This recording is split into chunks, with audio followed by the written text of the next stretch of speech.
Allow me to be frank at the commencement. You will not like me. No, I say you will not.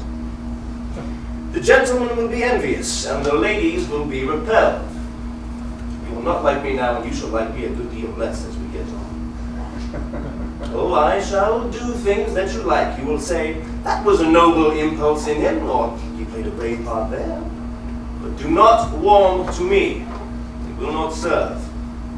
What I require is your affection, not your attention. It must not be ignored. You shall find me as troublesome a package of humanity as ever pissed into the tins. Now, ladies, an announcement. I am up for it. All the time. That is not a boast nor an opinion. It is bone-hard medical fact. I put it around, do you know? You shall watch me putting it around and sigh for it. Don't. It is a deal of trouble for you, and you are better off watching and drawing your conclusions from a distance than you would be if I had my toss pointed up your petticoats. Gentlemen, do not despair. I am up for that as well when the mood is on me and the same warning applies. Now, gents, if there be vizards in the house, jades, harlots, as how could there not be? Leave them be for the moment. Still your cheesy erections until I have had my say. Later, when you shag, and later you will shag, I shall expect it of you and will know if you have let me down. I wish you to shag with my homuncular image rattling in your gonads. Feel how it was for me, how it is for me, and ponder. Was that shudder the same shudder he sensed? Or did he know something more profound? Or is there some wall of wretchedness we all battle with our heads at that shining, live-long moment? Well, that is it. That is my prologue. Nothing in rhyme, certainly no protestations of modesty. You were not expecting that, I trust. I reiterate only for those of you who have arrived late, or who are buying oranges, or who are simply not listening. I am John Wilmot, 2nd Earl of Rochester, and I do not want you to like me. Any good bits yet? Right in the lots, really. Good bits or bad bits, sound the alarm. Read the menu at Lockets. To be fair, the menu at Lockets isn't posted up in rhymed couplets. And Dryden's supposed to be the laureate. Bits, bad bits. I don't believe this. Or bad bits. Tom's not really going to put this on, is He he? put the last one on. What was it called? The Amboina. Billy! Amboina, propagandist tragedy in blank verse. Billy, come join us. Yeah, put more people off fighting for their country than the invention of the chainsaw. Billy, this is Charles Sackville, Lord Buckhurst, Earl of Dorset. My lord, and Middlesex. And Middlesex. You left out Coxey Middlesex. His Earlship is touchy this morning. It's a big county. We've got the original copy of Dryden's new play. A friendly actor. Here, have a wedge. Good bits and bad bits, that's what we're after. Madam, we are living through a golden age of the arts and sciences. Your grandchildren will want you to have partaken. You can't just sit there cleaning the gubbins out of your ears. Have some of this. Act 4. Find a good bit, find a bad bit, give us a hola. I don't tell the difference. These days everyone's a critic, no training required. No, can't read much. Take a look at the shape. It tends to be bad when the characters start conversing in 10-line slabs. Doesn't Mr. Dryden come in here sometimes? Oh, that's the point. We find the good bits and the bad bits, knock up a quick parody and have it circulating the tables when he makes his entrance this afternoon. Coffee, gents! Excuse me, Mr. Downs, but Dryden doesn't come in. He slithers in, like a sewer man entering a blocked privy. Picks out a couple of young and nearly dead poets, scrounges a drink, sprays around some dull praise and dull critique in more or less equal doses, then slithers up again to cop a grudging toss of his whore. He is a shifty, sanctimonious, squidgy sort of gent, the laureate. I'll wager any odds he'll turn Catholic before the next rain. He always puts his dish back and make try when he's done with something. I think that shows distinction. To work, we've only got a couple of hours. It ain't no caper without Johnny. Charlie! Yeah, don't you Charlie me, it ain't no caper, you know it. Yeah, I can make a stab at Dryden. You can make a stab at Dryden. But no one brings him off like Johnny. But he's banished. Short of bowling down the palace and begging the king on our benders to bring him back, there's nothing we can do. So bear up. It's dull without him. We didn't get old Raleigh back to the throne so he could make things dull. Just keep rallying, good bits and bad bits. You out! Oh, I stand for a lot. All these premises were not Giantstown for custom. Leave her be, Mrs. Will. She's taking up I'll get space. her a coffee, here's a penny. What's this play called? Orange. Orange. He's the hero. Give all the characters funny names, set it in a place no one's ever been to, and talking in blank verse don't seem so damn silly. Costumes some cheaper too. They get them towels out. Bad bits, go to bad bits, go to bad bits. That's the spirit. Let's have it, my lord. Let the dog off leash. Gents, stand by your post. This is Aramont, governor of Agra. He is speaking to Melisinde, wife of Morad. I come with haste, surprising news to bring. In 2 hours' time since I last saw the king, the affairs of court have wholly changed their face. Unhappy Aurangzeb is in disgrace, and your Morad proclaimed the successor is called to all the city with his power. Those trumpets his triumphant entry tell, and now the shouts waft from the citadel. Now you have to be I do, that is an absolute... It is a turn of a speech. toss of an actor will just have to soldier through it. Just doing that feels leady. Gents, the speech is out of date. Affairs of court have wholly changed their tack. Wrong Aurangzeb now is summoned back. We were pining for you. Even now we were pining. Dryden is the quarry. We have his new play. The idea Good is to... bits and bad bits, quick parody, everyone reading it when Dryden comes in this afternoon. Are we so easy to fathom? Yes. When I wake up in the country, I dream of being in London, and when I come to London, I hate it! Yeah, except for my Jane! Put her down, this ain't Dolian bitch yard. We are after our bit of fun, and Christ wounds we need it when you're not. No, we shall have it. I'll fetch coffee for you, my lord. And one for my Jane. Come on, John, tell us about old Raleigh. Why did he bring you back? So why did he banish you in the first place, my lord? Who is this beardless youth who has been allowed to hear my corrupting conversation? This is Mr. Downs. Mr. Downs. How old are you, Mr. Downs? 16, my lord. Young man, you will die in this company. No, don't laugh. It's serious. But what does it matter if you die? This is only conversation, you understand. You're not to be confused with politics or philosophy. We talk like this because we are bored. The boredom is so intense we make dangerous things happen. Well, you have been warned and have not escaped, so that the consequences be on your head. Johnny. This reign is a shambles, is it not? Coffee, ho! My father risked life and limb hiding that thing, Charles, up an oak tree. Trudged by night with a hawk on his wrist. Sophisticated notion of disguise my pater had. Trudged through some particularly swampy bits of England on a third-rate horse in the company of tedious people to put the king back on the throne. And to what purpose? He's forgiven you. Yeah. He's forgiven me. I can't forgive him. Coffee, my lord. Thanks, Mrs. Will. So why did he banish you?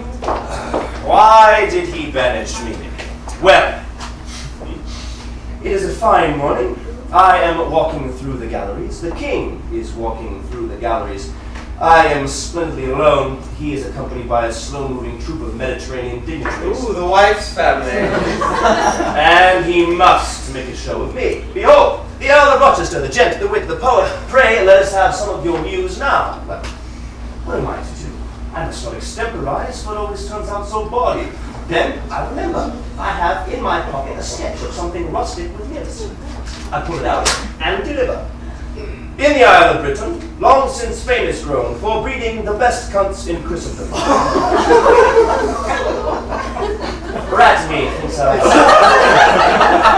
This is not the paper I'd supposed. The sovereign's eyes are more piercingly black than I can remember. The jaws of his entourage are decidedly earthbound. But I know I do not have it in me to stop. The king knows I do not have it in me to stop. It gets worse. This piece of paper is not covered merely with the thump and slop of Congress. No, this is an attack on the monarchy itself, culminating in a depiction of the royal mistress, striving to flog the flaccid royal member into a state of excitement. This you believe, had I the time to tell ye. The pains it cost to poor laborious Nelly, whilst she employs hands, fingers, mouth, and thighs ere she can raise the member she enjoys. All monarchs I hate, and the thrones they sit on, from the Hector of France to the Cully of Britain. It's damned good though, Johnny. Well, of course it's good, that's not the point. The point is, he couldn't appreciate it. The eye freezes, he tosses his periwig and sweeps on with the wife's family at his own. Took me a couple of hours to write that poem, just to please him. I only didn't raise a laugh. 2 months in the country at the height of the season. Missed all the good plays. Come on, Johnny, cheer yourself up. Give us an improvised stanza on our whole company, and we'll laugh at your expense. Yeah, boy, Raleigh, we love you, John. Come, let's have more stanzas. Stanzas on the company. All right, where shall I begin? With me. Well, that's easy. Charles Sackville was the first to swive the young Nell Gwyn, it's reckoned. So though our king has since shagged Gwyn, he's only Charles II. Now you've made me melancholy for my Sentinelle. Well, she ain't your Sentinelle anymore, Chaz. And the sooner you get used to that, the sooner your pecker will rise again in useful service. Me. Ah, gentle George, what more can be said of him? To Etheridge I drink a pledge. His life has run the gamut. He's penned not good, since she would if she could. He would if he could, but he cannot. It's a damn well said thing, Johnny, but it ain't true, you see? But it is true, Georgie. You're one of those literary types who thinks he can enjoy the town's esteem forever for something he wrote 7 years ago. You can't be promising forever. Sooner or later you have to do something. Well, that's what I'm saying. I've done it. I've written a new play.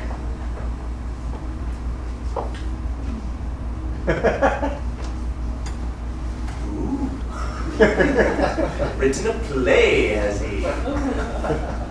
All those afternoons he was pretending to slope off and roger his mistress like a decent chap. He was lurking in his rooms, poking away at a play. That's disgusting, George.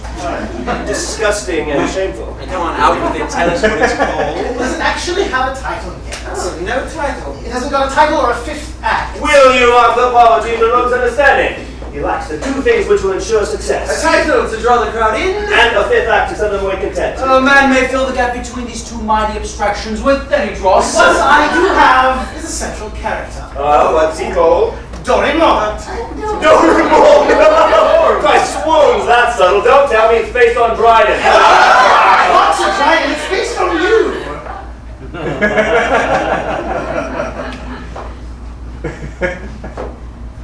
And do you tell the truth about me? I have attempted to show you as a... Yes. Well, I do enjoy your company, my lord. You've made me endearing, haven't you? Only the public can Don't judge. small around. You've made me endearing. You're an endearing sort of chap. So you haven't told the truth. Good! Don't want to go frightening people. We are the merriest after all, ain't we? We are the froth and fizz of the rain. Once people tumble to the fact that we are not happy, they'll start to question the whole enterprise. So, endearing.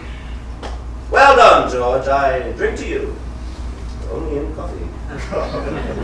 So, gentlemen, what shall we call it? Do your own dirty work.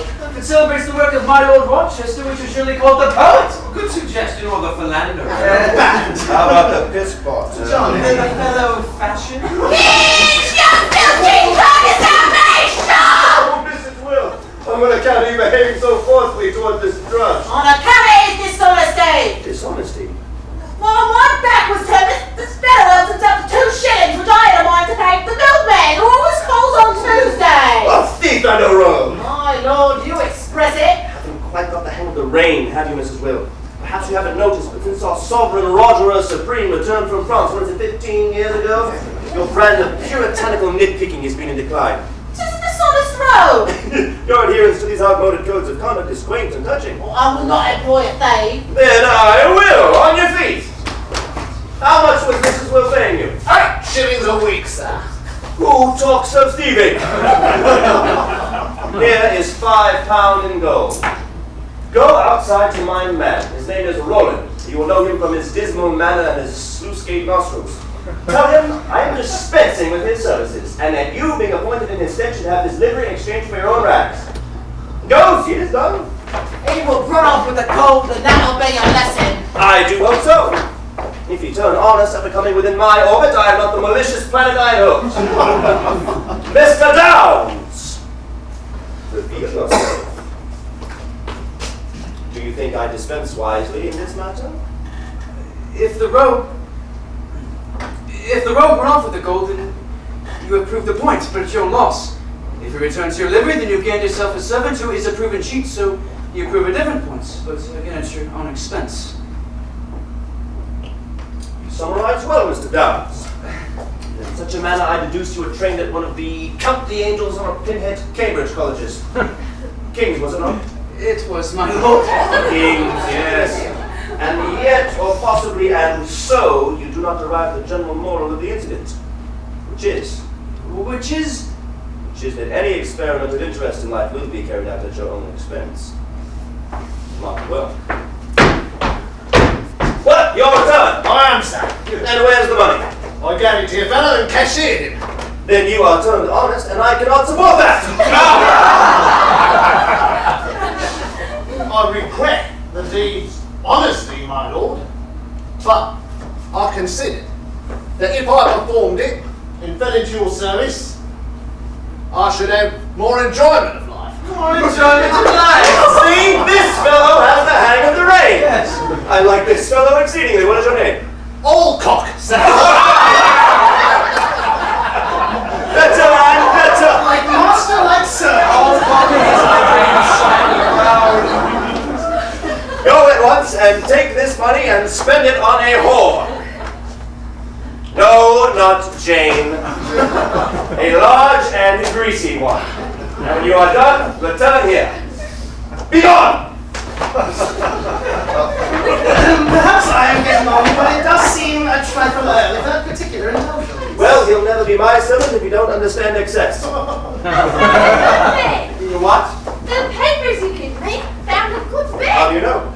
Smell. He done this bit before he had his dinner. See, next bit's got a gravy stain. Whenever men do a good bit, they reward themselves straight away. See, gents, an admirable critic. Let's put you to the test, shall we? And see what Mr. Dryden was inspired to pen me for his chop and gravy. When I consider life, 'tis all a cheat. Yet fooled with hope, men favour the deceit. Ah, profound. From to done repay, that to die from a day, as worst, blessed, rejoice, possess strange cozenage. None would live past years again, yet all no pleasure in what yet remain. From the dregs of life, think to receive what the first sprightly running could not give. I'm tired of waiting for this chemic gold, which fools us young and beggars us when old. There you are, gents. Good bit. Told ya. Good day. Jane, where shall I find you? The Playhouse, the Yard. London Small. Bastard! You wrote a good bit! You wrote a classic bit. How can he do this to me just when I think he's written out? And from the dregs of life, think to receive what the first sprightly running could not give. I'm tired of waiting for this chemic gold, which fools us young and beggars us when old.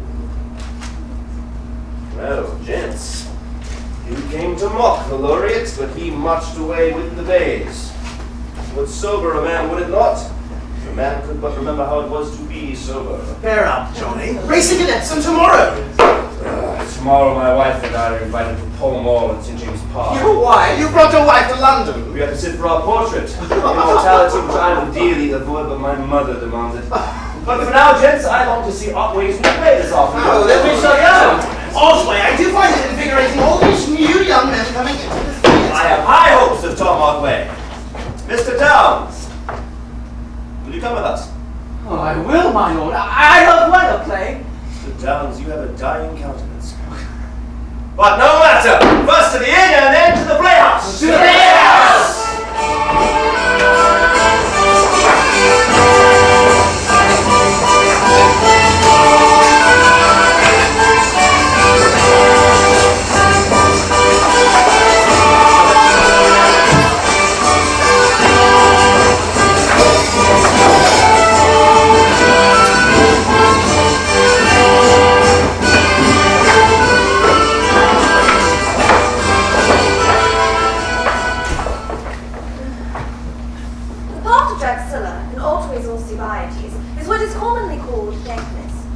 my second week, which means that you are courted late in the play and then shoved out of the way early.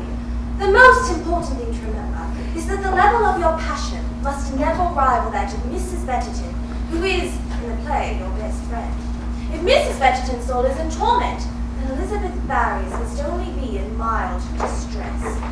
I do not complain, it is a living, but it is the kind of role where your fellow actors become uncommonly generous with advice, culled from their years of experience on the stage. Mrs. Barry, Lizzie, there is an area of the play in which I feel that I am able to help you. That is very generous of you, Mr. Harris. Well, there is a lapse that you are falling into. It's a very common lapse, and well, one which I suffered from myself, my own first roles, and the correction of which was effected by a more senior member of the company to whom I was eternally grateful. What do you wish me to do? Act 3, Scene 3, at the camp. Patroclus and Drexel, yes? Rather protest my love. Let us just say the passage beginning, lovers whose flights. Lovers whose flight so sublime pitches choose, oft soar too high and so their quarry lose. But you, sir, know to moderate your height, missing your game can easily slack the flight.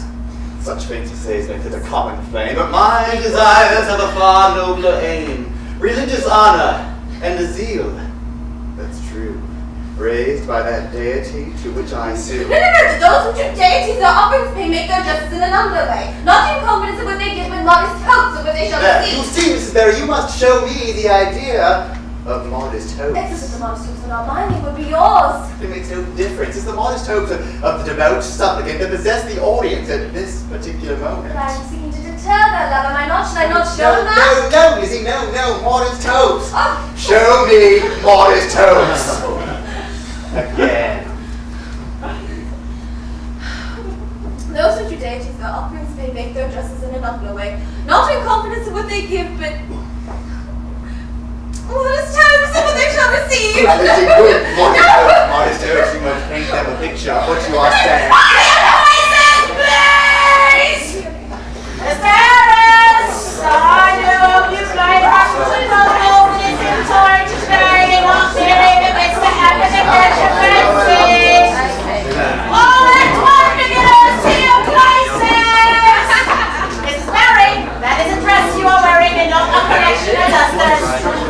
10 seconds to turn up! 2:30 in the afternoon, hot, itchy, 300 partially washed people. We're not here to see a play, we're here to meet, gawk, flaunt, chatter, filch, ogle, buy and sell against a general background of blank verse. Do you know, judges of what seems to admit, our author swears he glad you will submit, but there's a sort of thing best than this.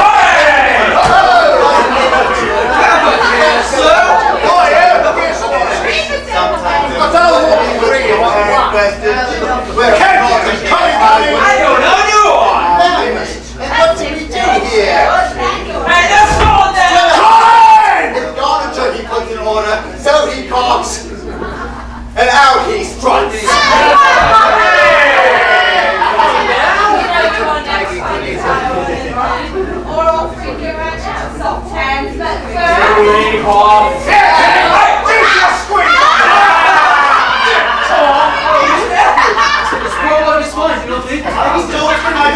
Yes, but for my taste, the rollers in Paris are nice.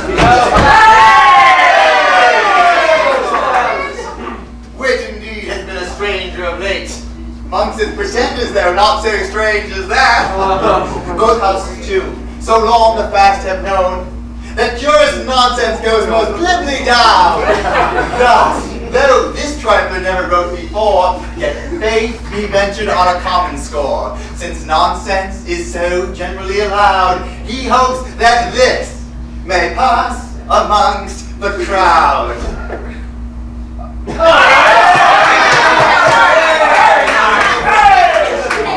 Oh, have my dinner. Thank you, madam.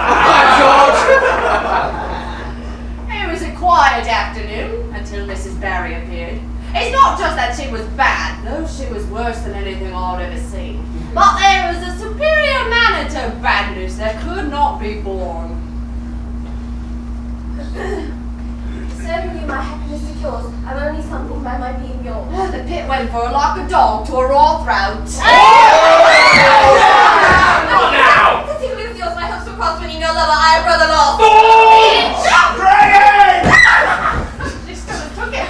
But then as she sculled off, there would have been no wages. The office clerks of the cheaper boxes joined in the rallying.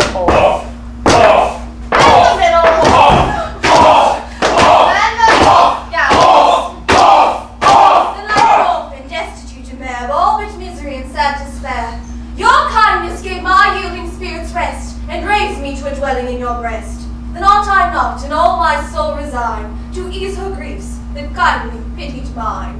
Then ought I not in all my soul resign. Off.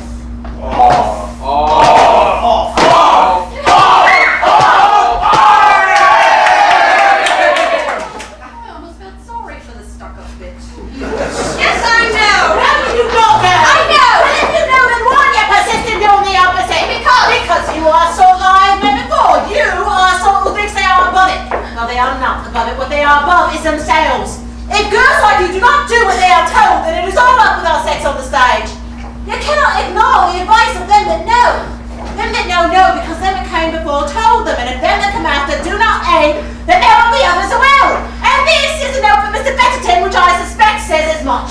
Teach us something, Miss Harris. She'll take nothing from me. Mrs. Barry, the work we did beforehand did mean nothing to you. That is correct, Mr. Harris! Oh, Molly, you cannot teach those who are not disposed to learn. Oh, Mr. Etheridge, how do you do, sir? Well, Mr. Harris, well. Did you not care for the play? Oh, the play. Well, the play was well enough. So, and most of the acting too was fine, Mr. Harris. You wear that tunic damn well. The prologue, very fine indeed. Where is Mrs. Barry? Who wants her? I'll bring these for you, Mrs. Barry. From a gentleman, What gentleman? the Earl of Rochester. Old Cork, where is your master? Having discoursed with Mr. Betterton, sir. Mrs. Barry, On your feet, Lizzie! you have received my gift. I have, my lord, but not its meaning. I bring communication from Mr. Betterton. I've had such already. It has been dismissed. This is quite another.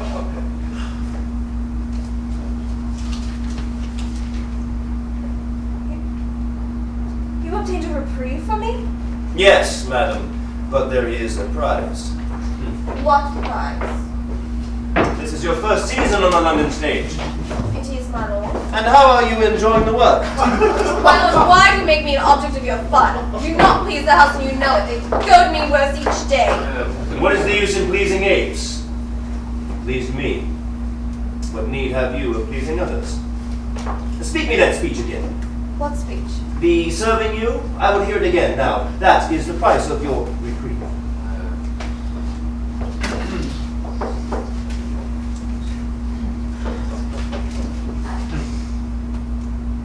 Serving you my happiness secures, I'm only something by my being yours.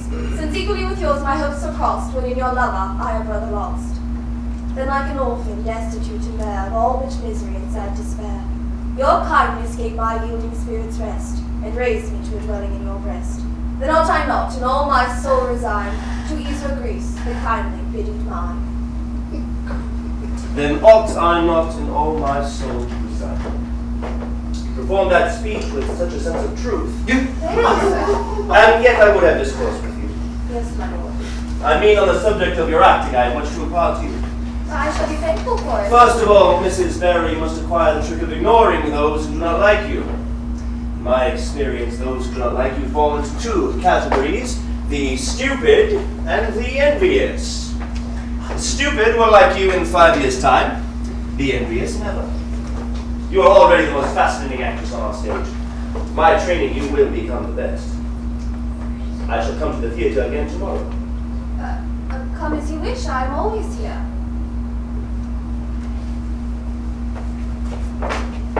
What are you up to? She can't act! She hasn't even the cadence for the heroic noble posture. Oh, you beat your critical clappers on the bells of your self-importance, do you, gentlemen? She does everything too early or too late. Sometimes both at once. I'll wager you 100 guineas she becomes the finest actress on our stage. This is the prick talking, not the head. Knock her and have done. Is it a wager? My dear friend, I do not have 100. Is it a wager? He does not have to share the stage with her. Well, Billy, there's not much to be had here. Yes, let's hope the court at Oxford cakes and snip the traffic. Yeah, took's the word. Johnny, we'll keep a glass for you. All cock. My lord. Something rotten has gotten into my guts. I trust it is not me, my lord. No, well, cock it is not.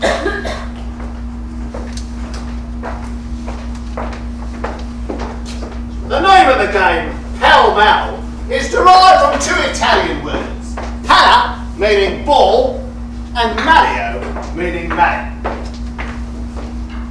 See, I may look like a bit of an arsehole, but I graze on scraps of erudition and regurgitate them at surprising moments. Oh, it's a marvellous recreation for the mornings, pell-mell, tip-top. In fact, it's the poxiest game ever invented. What's wrong is that the mood of repressed violence which hangs over the game is taken out on the balls, not the players. But it keeps the knobs out of the air long enough to work up an appetite for the dinner that will be plonked in front of them an hour later. Uno Mario, Signora? Oh, cock. That is your name, is it not? It is, my lady. Have you seen my husband? He is drinking, madam, with Mr. Etheridge and young Mr. Downs. I am unused to my husband's London habits. Is it not too early to be drinking? No, madam. In my short employment with his lordship, it has been my experience that when it comes to drinking, it is never too early and never too late. In the country... Yes, my lady? In the country he behaves differently.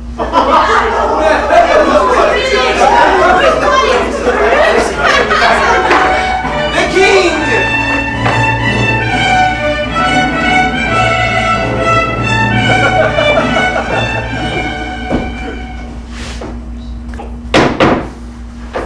My Lord Rochester. I do believe the English to be the most intractable people upon the planet. I most humbly beg your majesty's pardon if I... You would find them so, were you in my place and obliged to govern? In your majesty's place I would not govern at all. How then? I would send for my good Lord Rochester and command him to govern. With the singular modesty of that nobleman. And he would certainly conform himself to your majesty's bright example. How gloriously would the two grand social virtues flourish under his auspices. Oh, Presbyterians, what can these be? The love of wine and women! God bless your majesty. These attachments keep the world in good humour, therefore I say they are social virtues. Let the Bishop of Salisbury deny it, if he can. He died last night. Have you a mind to succeed him? On condition that I never be called upon to preach upon the 30th of January, nor the 29th of May. These conditions are curious. The first being the anniversary of my father's execution and therefore a melancholy subject. But the other is the anniversary of my restoration. And therefore a melancholy subject too. That is too much. Nay, I only mean that the sermon would be a little too grave for the occasion. Nothing but the indulgence of the two grand social virtues could be a proper testimony of my joy upon that day. Thou art the happiest fellow in my dominions. Let me perish if I do not envy thy impudence.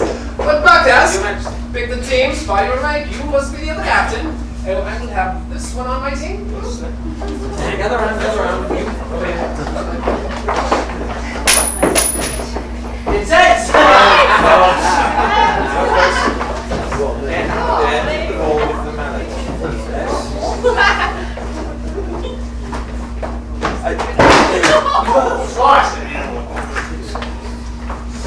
Nice and hard, I see the verbal gymnastics is still up to snuff. A bottle of claret at a breakfast is ever a spur to a man's wit. to explain something, John. When you first came to court, you were a boy of 18, and I was only 5 years into my reign. A certain flippancy, a little whiff of impertinence, this was acceptable. But when 10 years further down the road, it was different. You're not going to offer me a job, are you? No, I am not. Bastard into English crown and dancing. I could have ignored your pornographic pound, but I made a fuss about it for a specific reason. The tone has to change. When it appears. Got another fight coming up with those Parliament bastards. Money, you know. I cannot keep this country going on what they give me, but I do not want to rock Atlas with them head on the way my father did. Head on. I have to appear responsible.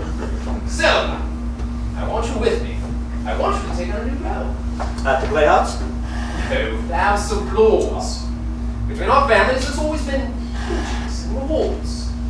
Your father spirited me out of England when my life was at stake, so I looked after him. And I look after you. You put me in the tower. And I let you out.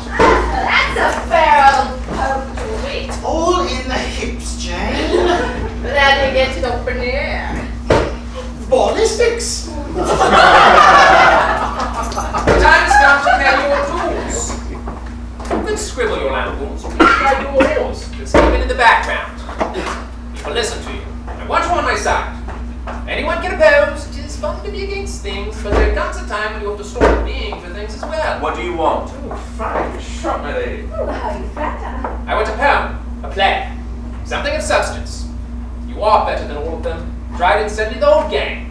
I will give you 500 guineas, and you will give me a major work of literature, something profound that will stand this morning. It's my reign. When would you like it, Friday? Don't fuck it up, John. I love you. We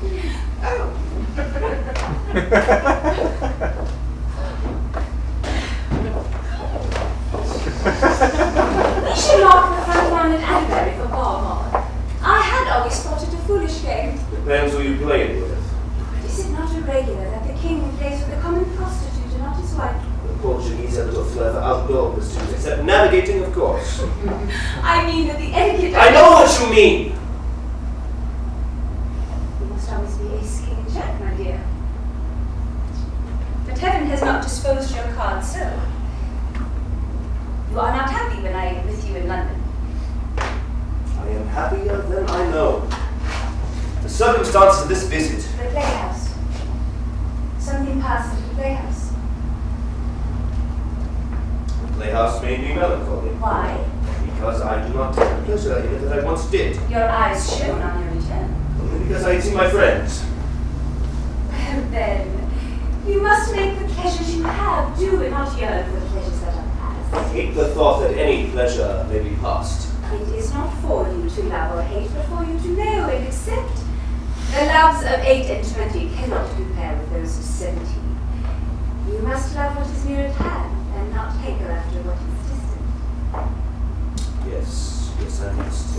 Oh, my Lord Rochester, it is your shot, you know. I'm not playing, George. Oh, but you are, John. What if I say?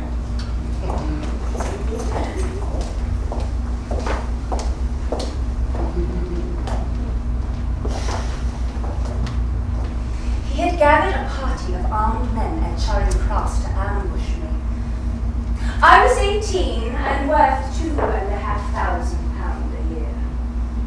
His underlings bundled me from my own coach and 6 into another and rattled me away on the road to Uxbridge. "We take you to my Lord of Rochester," one of them said. And at once I was filled with a warm content. This was not a rape or a bid to abduct me for my fortune. It was a personal message. Of all the rich young lords who had sniffed at my hand and my estate, he was the only one who thought to circumvent my guardians and address me in person. And so I dug in my heels and would not marry the others, but held out for the one who had written me such a hot-headed note and gone to the tower for it. I married my lord because he was a romantic. This is Barry! I can't let you have long on stage. I have to see to the preparation of Taleen for this afternoon. I don't take much Taleen. It's a great deal of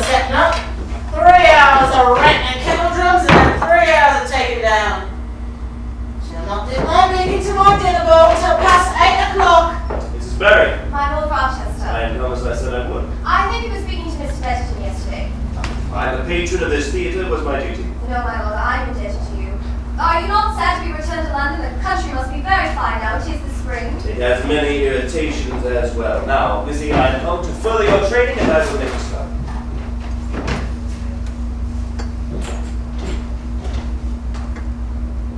Will you have me lift my skirt, or do you have a mind to raise it with your own endeavours? I am come to train you in your acting. So you said when first we met, your reputation being what it is, I thought you meant something else. I have, I hope, many reputations. I have come, I say, to train you. Well, I'm indebted to you, sir, but I've never in my life heard you spoken of as an actor. That does not deter me from spreading my insights to others. I thought it would not. Then we shall begin.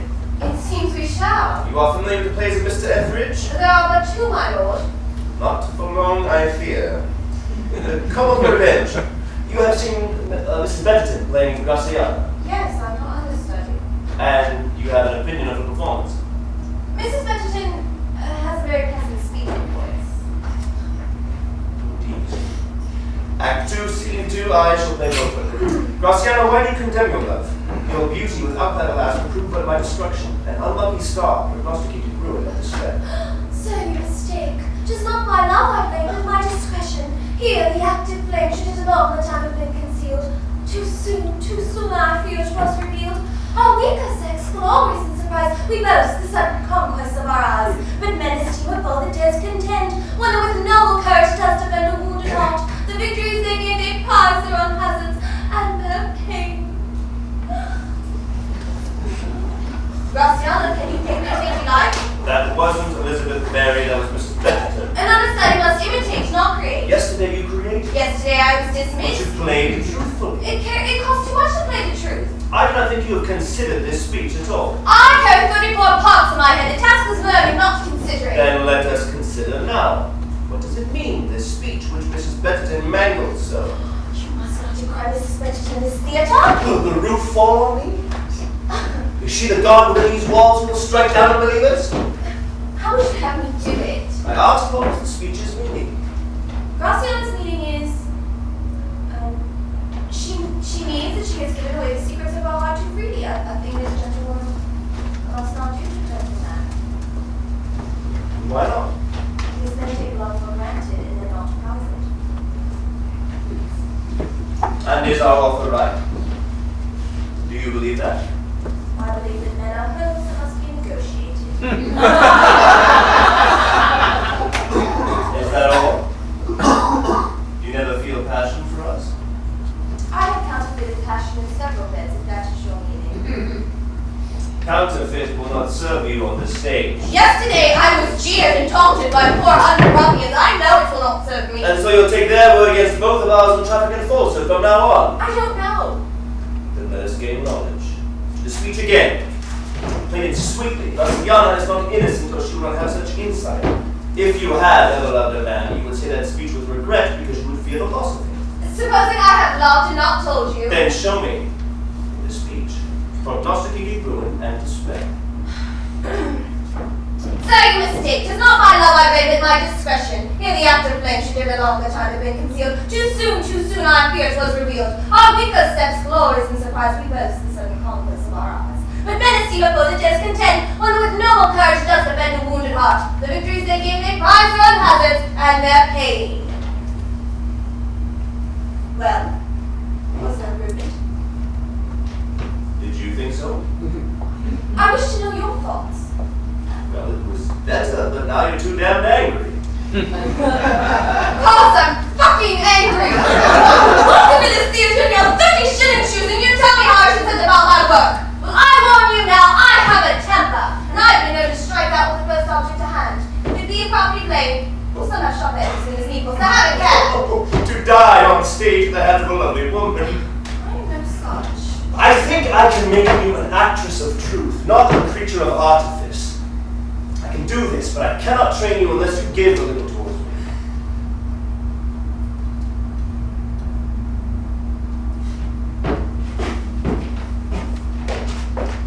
It is not my nature to give. I have my talent and I am jealous of it. And I give you credit that you alone in all the town have seen it. I'm not so dazzled by the lord and master in you that I cannot resent you. right. I am intent on doing something that no other has yet done. And I lost my purpose yesterday for fear of the pit. But I will conquer them. And it will not be said when I had my fame, and my true Kullukian was Maddox. For the Lord Rochester took to me and touched me with the shining wing of his genius, and so made me but a little corner of his greatness. No! I shall be valued for me, for what I knew I could do upon this stage, and how I, Lizzie Barry, took the heat of my own soul and molded it into a wondrous thing, and so triumphed. If I can help you to that triumph, I am not so devoted to the trumpeting of my own works that I should wish to take credit. So you say now. But in the alehouse, when the play is done and the talk is of my Cleopatra, will you not slide towards your cronies without I touch that bit of business, or she cannot be heard in the gallery until I instructed her in a trick or two? Madam, I offer my services. If you see no advantage in them, they can as easily be withdrawn. You can buy my slip for £1 a night, sir. I would not mind that. But I think you would not have it, sir. What I think you want is power over me, which I do quite like. For it is only I that can make myself into what you say I can be. And if you wish to play a part in this, I would strongly know why.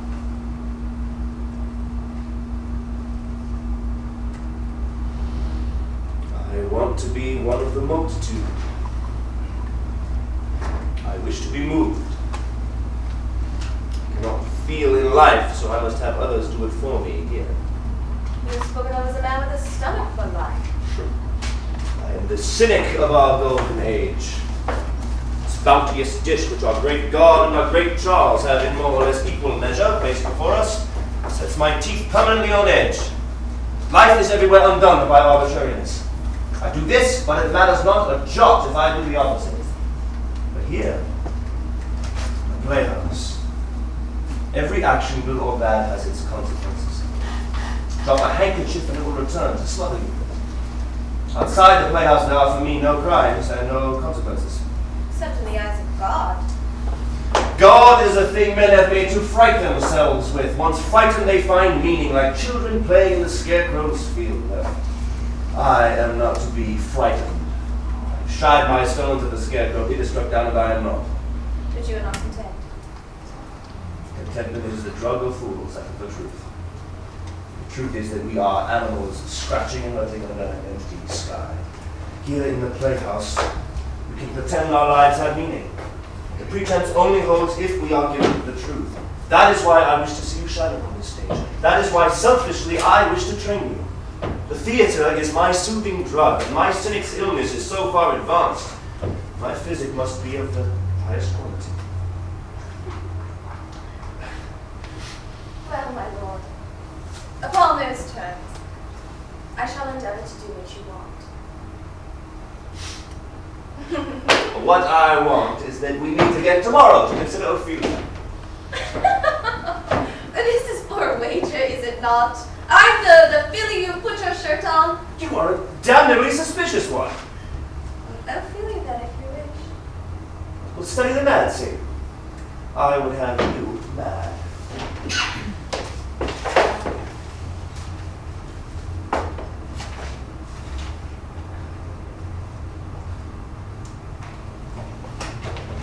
I shall pick up some flowers from the market. Bring in the curtain for Taleen! Lizzie, you will get off my stage before I strike you. Yes. You've not, I hope, made an enemy.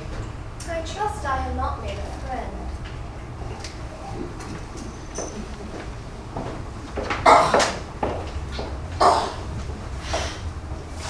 What was that?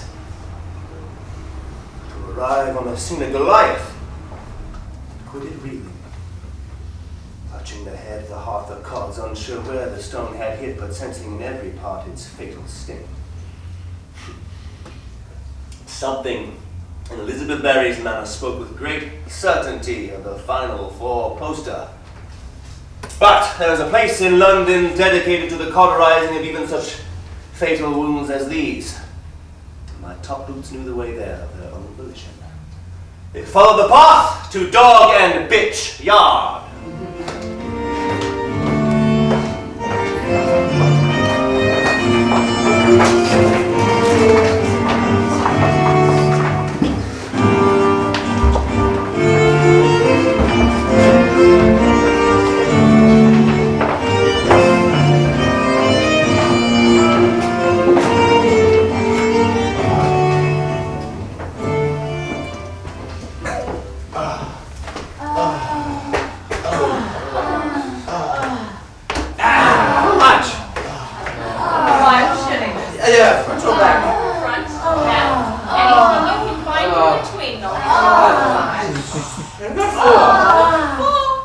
You can bring your fat off, pretty liquor.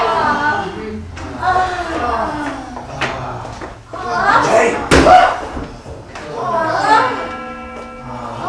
Jane! Are you there? Who wants that? You know who I am. Oh my lord, we are honoured. Jet of the royal bedchamber. Royal bedhand. Where's Jane? Dolly's free, won't she do? I'm free enough. I want my Jane. Never mind, Johnny, should know that. While I'm having her, she is my Jane. And I never think of her in any other way, so in my head she is my Jane. Who the fuck is that? Shut your mouth! If he wants to toss himself off in the passage, let him do it twice. Who said that? Who's there? Johnny, is that you? Jane. Happy now. I am glad you're back in London. You miss me. I miss the money. Good. Don't like a whore with sentiment. I like a transaction. Oh, of course you do. Who was here earlier? Who? The king. Old Rowley. Does he not get enough nobbing off the estate without having to pay? Everyone likes to pay. It's not his money. Don't play the man of the people, Johnny. It don't suit a gent with houses in the country. You ever do him? Sometimes. You go to the palace? There's a back staircase. I'll pay you for anything you can get on him. What for? He wants me to write a play. Decided I'm going to do it, but he's going to be the hero of the piece. I'll listen, but only if you let me be in it. He wouldn't want that. Wouldn't I? Do me. Do you, Al? Mouth. Feeling rough. Just do it, mouth. You only want mouth when there's something wrong. It's a transaction. Give me mouth.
Back in London. I am just trying to take a nice quiet gobble. Here I am, up big Dolly. Do you fancy a swan? Oh, God! John? Leave you alone if you want.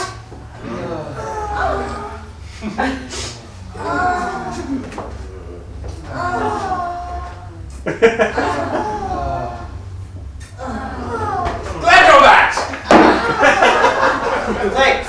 Come over tomorrow and have a few drinks with me. I thought it was all serious from now on. No harm in a drink. Bring the boys. They do get so bored with politics after 7 o'clock. I will bring the boys. Thank you, Jane. Thank you, Dolly. One day I'll make you a duchess.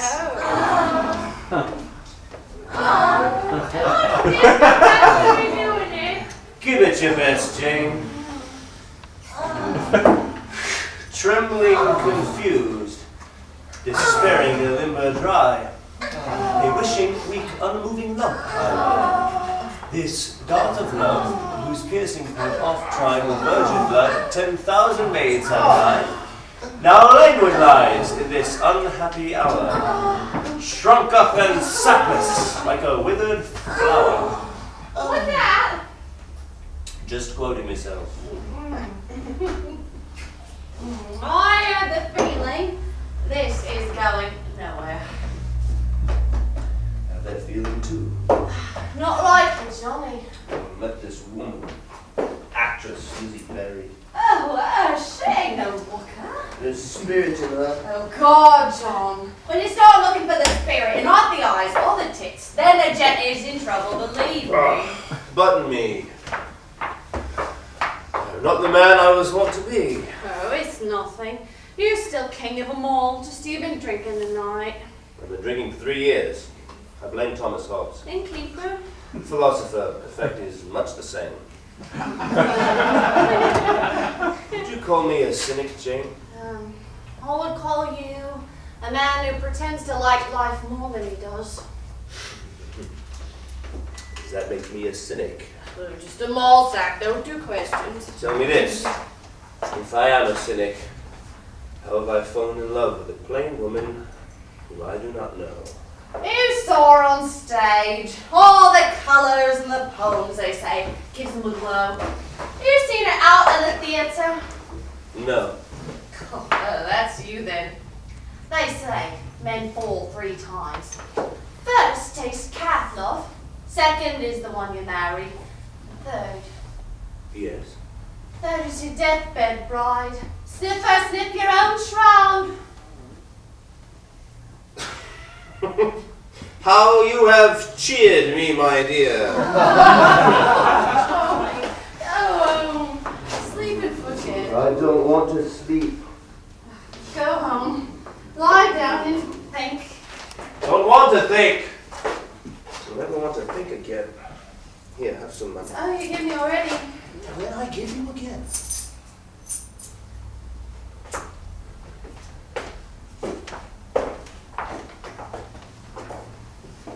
Oh, I hate it when they try to make you care for them. Well, there's got nothing more to fret over than you do, some open. I'd rather him come as fetch all over my face and leave me with this lump of caring. This little buzz in the brain saying, Johnny ain't himself. Oh, but I could use him. A girl could stake her claiming an earl who could put her stake up on that one. But I won't be burdened with his bows.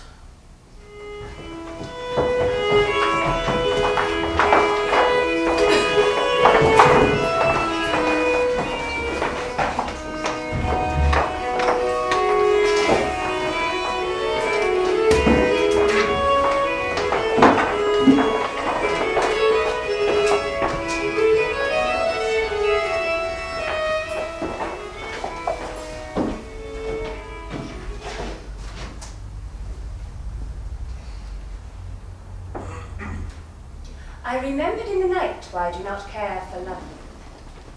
I go to bed alone at 9:30 and am woken a little after 1 o'clock by a frenzied kicking and pushing and snatching of covers. He smells of his drink and his harlot, and then he badgers me with his love. It is such a sorrowful love that it makes the heart of me weep. He is so sorry that he has inflicted his drink and harlot on me. I do not care. I would not care if he brought drink, harlot, and lavish companion in the bed so long as he was not sorry. If he could have the pleasure he paid for and come to me not contrite but satiated, all would be bearable. But he has paid out money and his own lifeblood, and has not had pleasure of his pleasure. And he must needs wake me and tell me how miserable a thing was his debauch, and how much he would have preferred to spend the evening in my arms. But the next morning all is forgotten. Off he forges again, and the 1 o'clock performance is repeated until I can bear it no longer, and return to Adbury, where the quiet of growing trees and the running of a large house and estate and the children compensate loneliness. In the country it is different. We go to bed together, and he smells of dogs and horses. And there is no sorrow in his love. I hate London. I wish we were back in the country. No, you must not speak, my dear. You render Mr. Hyman's task so difficult. Only if at the moment I spoke he happened to be drawing my mouth. Not just your mouth, John. You become animated on a topic of your choice and then are perpetually at fidget. Except that I was thinking of the country, a subject which is hard to become animated. You said you loved it. Many forms of love. Love of the country is passive, eh, Mr. Hyman? You lie back and it does things to you. Do not distract, my dear. Looking out that window when occasion permits me to do so, I cannot help but notice that monkey and the organ grinder and the pair they make together. Oh, animation again, John. Hush yourself. Do not say something, Mr. Hyman, by way of breaking the silence. I am working on your eyes. This operation is as delicate as surgery on the retina, particularly since your right eye is the eye of an innocent schoolboy, while your left is the eye of a man who has recently awoken in a sewer. Shall I run him through with my sword, Oh, Elizabeth? stay still, my dear. Ah, the good old cock. It is, my lord. Bearing strong drink. Indeed, my lord. Claret. Mr. Hyman, would you permit a short interlude? In 5 minutes' time.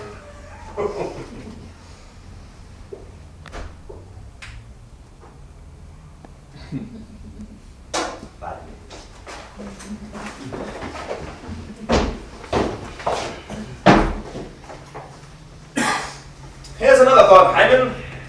Could a bottle and a glass become a handsome adornment to your composition? They're not appropriate objects in it. Family portrait. But could they not become so? This is the age of experiment, after all. No!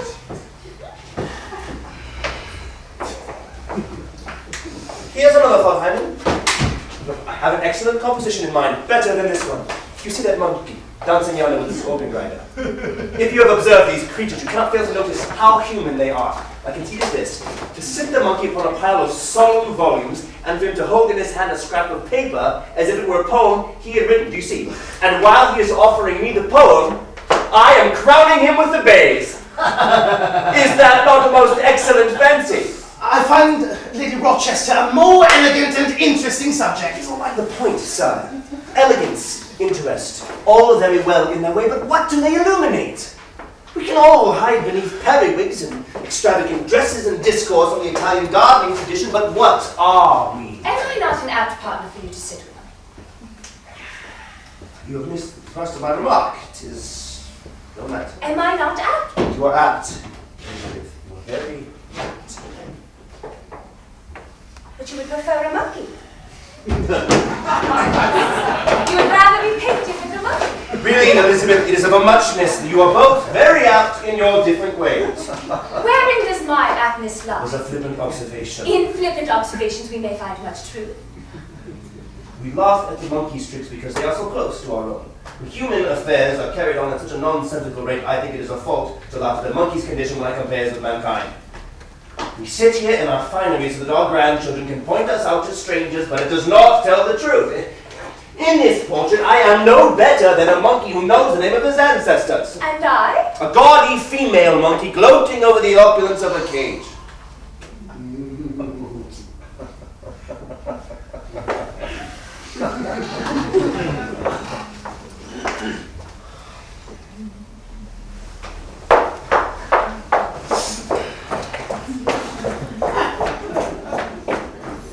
I love London!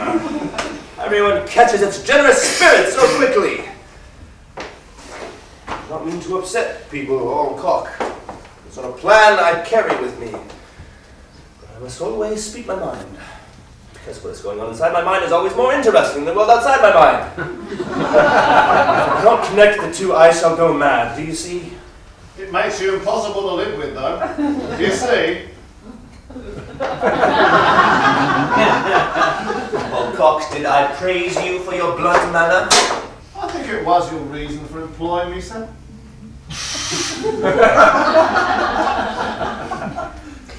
Good. Don't forget that. I shall endeavour to retrace the steps of the conversation with my wife. But do not remember how Elizabeth Barry looked on stage. Kindness gave my youth rest and raised me to a dwelling in your breast. You should not think playhouse thoughts, sir. These past 2 days' playhouse thoughts and all the thoughts I have had. Go to your wife, my lord. I shall be obliged for the rest of your claret before I obey your orders. You know, a dog bit me in the leg as I was reeling in Covent Garden this morning. I felt such ill will to the creature I wished it married and living in the country.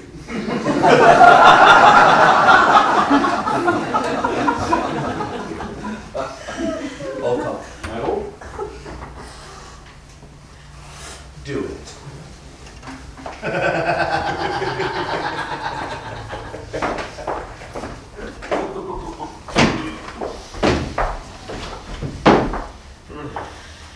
If I had mighty hopes of our marriage, it was because you were so impassioned that you abducted me and went to the tower for it.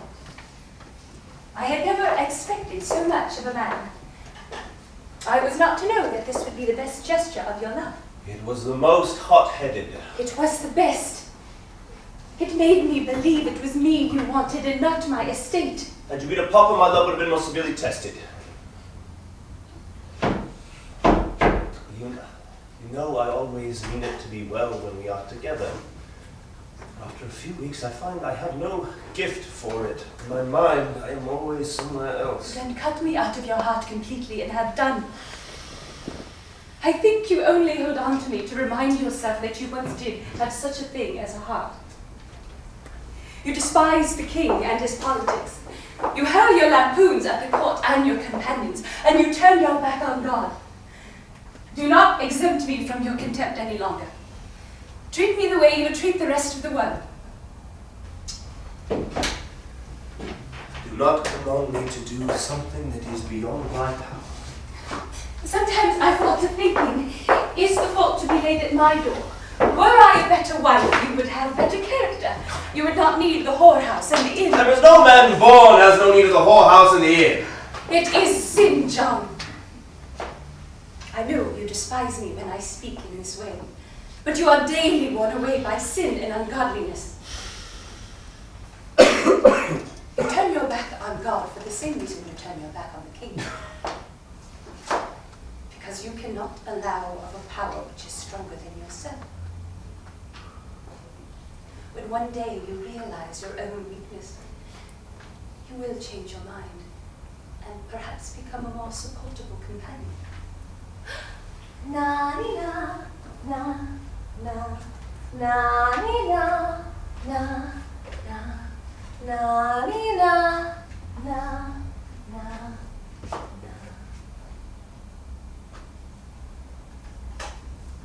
There's rosemary. That's for remembrance. Pray you, love, remember. There's pansies. That's for thoughts. There's fennel for you and columbine. There's rue for you and here's some for me. We may call it herb of grace o' Sundays. Oh, you must wear your rue the difference. There's a daisy. I would give you some violets, but they have none down the market. And in any case, you are not faithful, so it would not be fitting. For if you may walk into my world, I may surely walk into yours, and be as great a nuisance to you as you have been to me.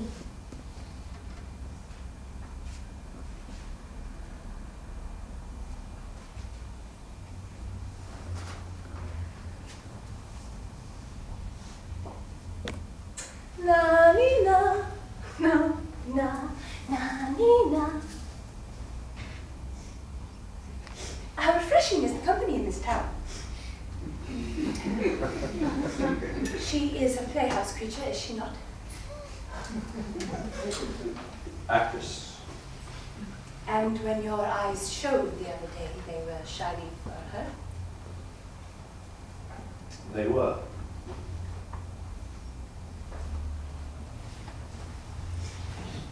I see I am more of an obstacle to your life in London than I had supposed. I will go upstairs and set Jenny to packing straight away. I will be gone by morning.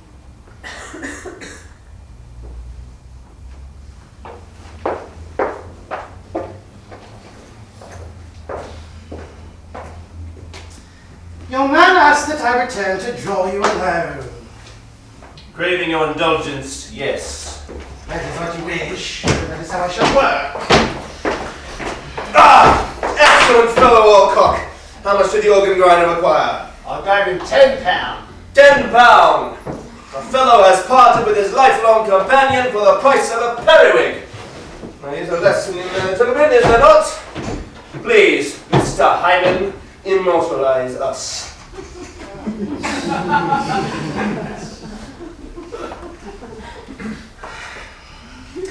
The monkey would not sit still.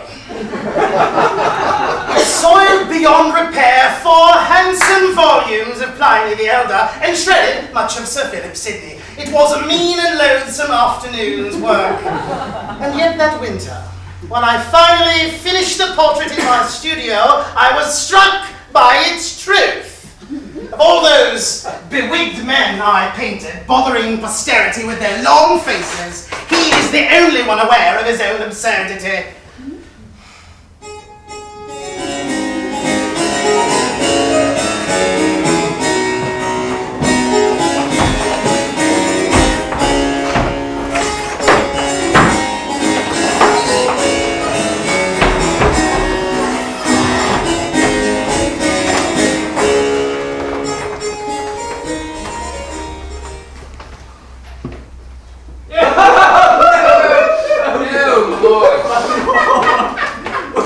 So, I said to her, I don't care which duchess you are not bringing a horse into my bedchamber.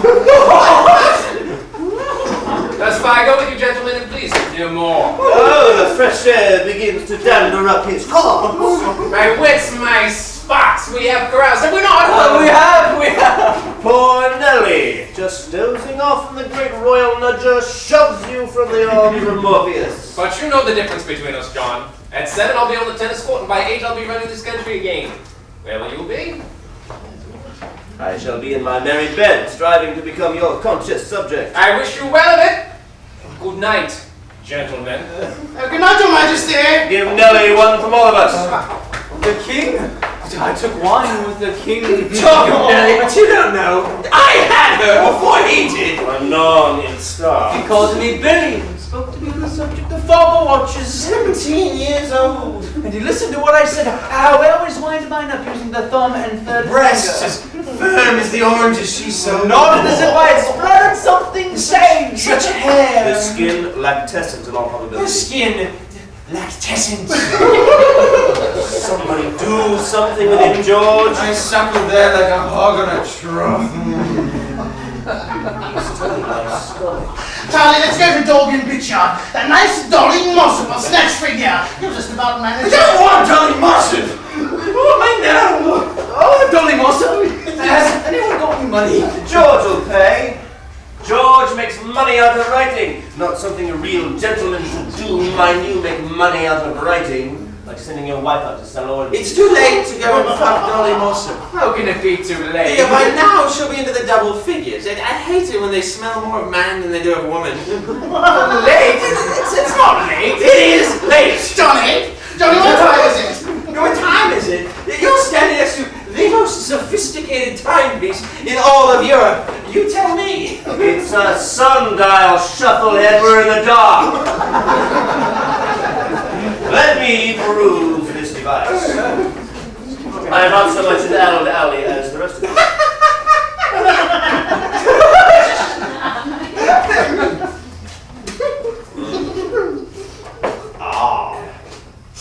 Quarter past. 5 and 20. Oh! I can't read it! What the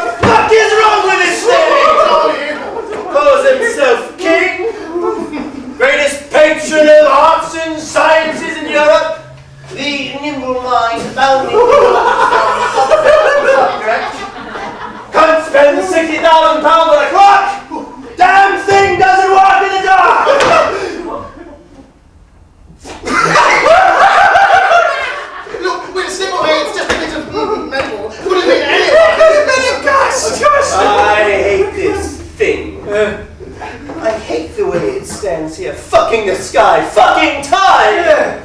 So you've got a big dick, Charlie! Because you run it down our throats all the time! I don't know if he's the king!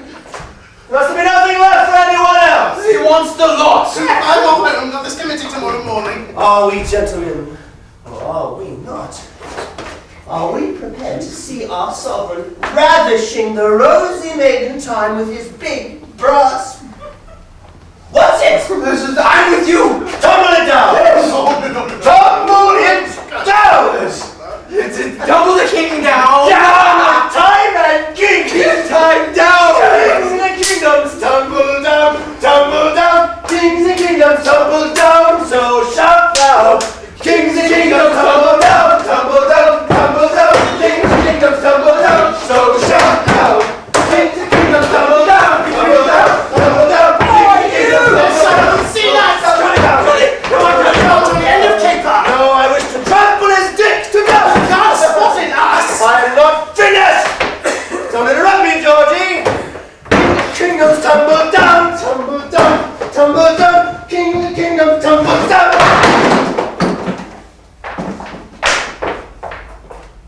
Well, no use waving your fork now, fella, you've missed them. That way, that way. Time is but dust! And kings! Oh, and me also. The body maggoting. So soon after I was godlike and sturdy, my legs ache in the morning, and my brain is the dinner of a slow ruminating beast. All right, I admit it, I did it. Take me away in chains. Whatever is the king's pleasure shall be mine. I must always go too far, do you see? 'Tis my genius to go too far. My lord.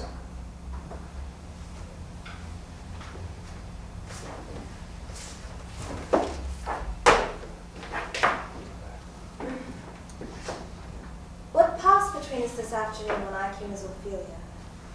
If I surprised you and made as if to push you away, it was only a pride coming towards you. You have been all this time with the king, and I have been waiting. Who is he?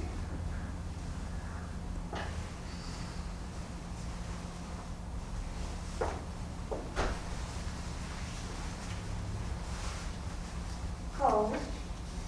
Are you not cold? No longer.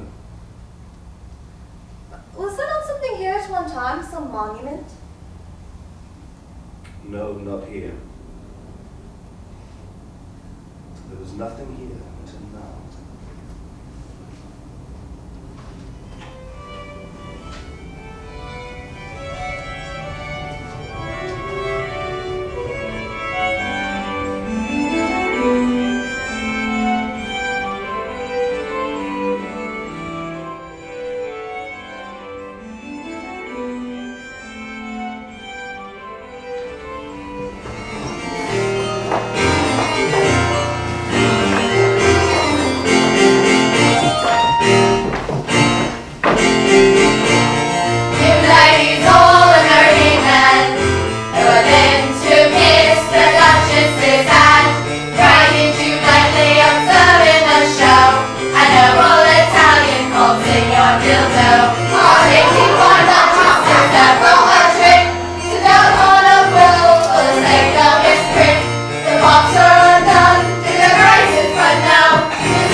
have a bare 4 hours before we present my major work of literature to the king, so let us not snub it. Act 2, Scene 3, the scene changes and the queen is discovered in a chair of state. What kind of chair was that you were wanting? Molly, I'm trying to rehearse the actresses. I'm trying to make sure you have what you want, because if you don't, there will be roaring and swearing and breaking of furniture and eggs, which I would not like to be part. 4 legs, the seat aback. Now, Lizzie, you please continue in the part of the queen. I shall make myself comfortable here. Thank you, Lizzie. And is frigged by the lady Officina. That's you, Jane. Here, please. Thank you.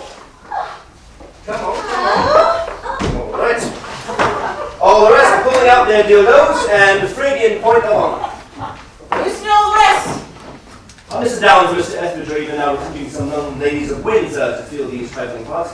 For the moment, Molly, you will play fucking Dilla. I am not a visible person, my lord. I am a behind-the-scenes, invisible kind of person. It is only for this rehearsal, my dear Morgan. Heaven provided more assiduous procurers than Mr. Downs and Mr. Etheridge. They will arrive shortly, laden with Berkshire beauties. But there's a little clitoris. Clitoris is silent in this scene. Perhaps, Allcock, you could stand in a place to remind us she is there? No, my lord. I beg your pardon? My lord, I'm Allcock. Little clitoris is beyond my range. Allcock, if I command you to impersonate temporarily the seat of pleasure for the whole of womankind, I do not expect you to demur. Very well, my lord. But it must be understood that I play clitoris under sufferance.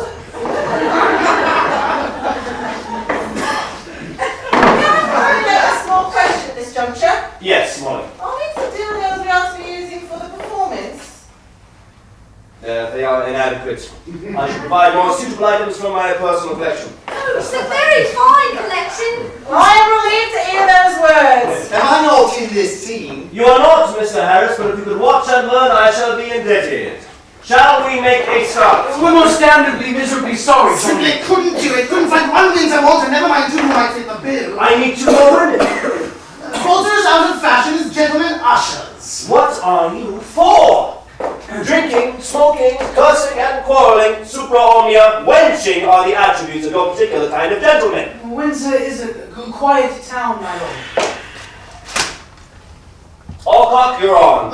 And Molly, for a brief hour, you will loom into the range of human sight. Do not cross me further, anyone.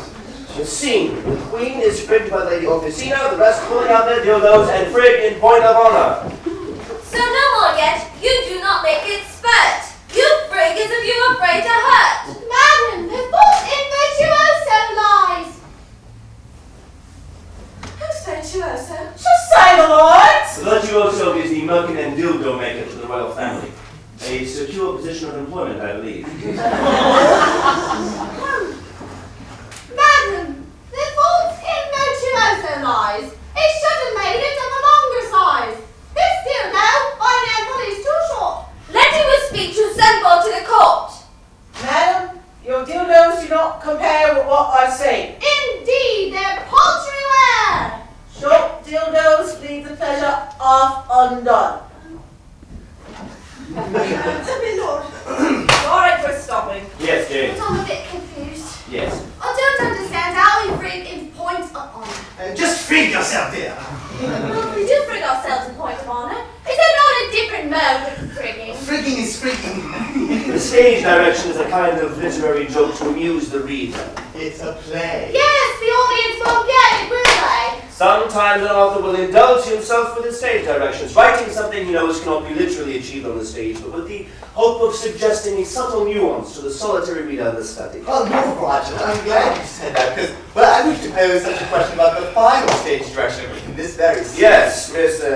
But presumably it is similar to the one to which Jane just referred me. Very, it's not possible a performance. It seems straightforward enough. Well, and then dance 6 naked men and women, the men doing obedience to women's cunts, kissing and touching them often, the women in like manner to men's dicks, kissing and dandling their cords, and then fall to fucking, after which the women sigh, and the men look simple and so sneak off.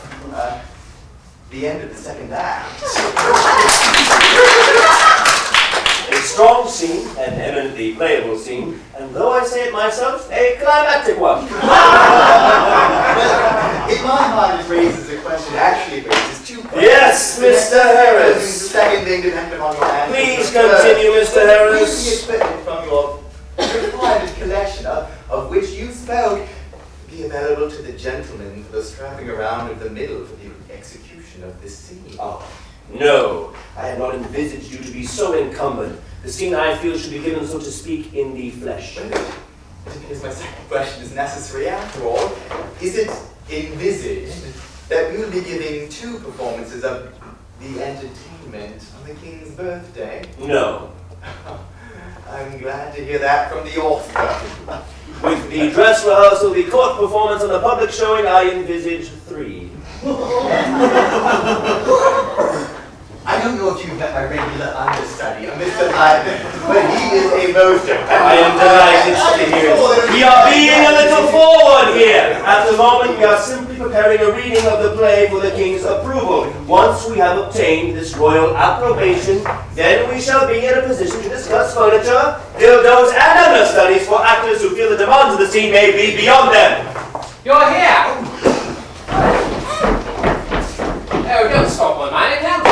I used to love the theatre, and it's next to impossible to find any in Windsor.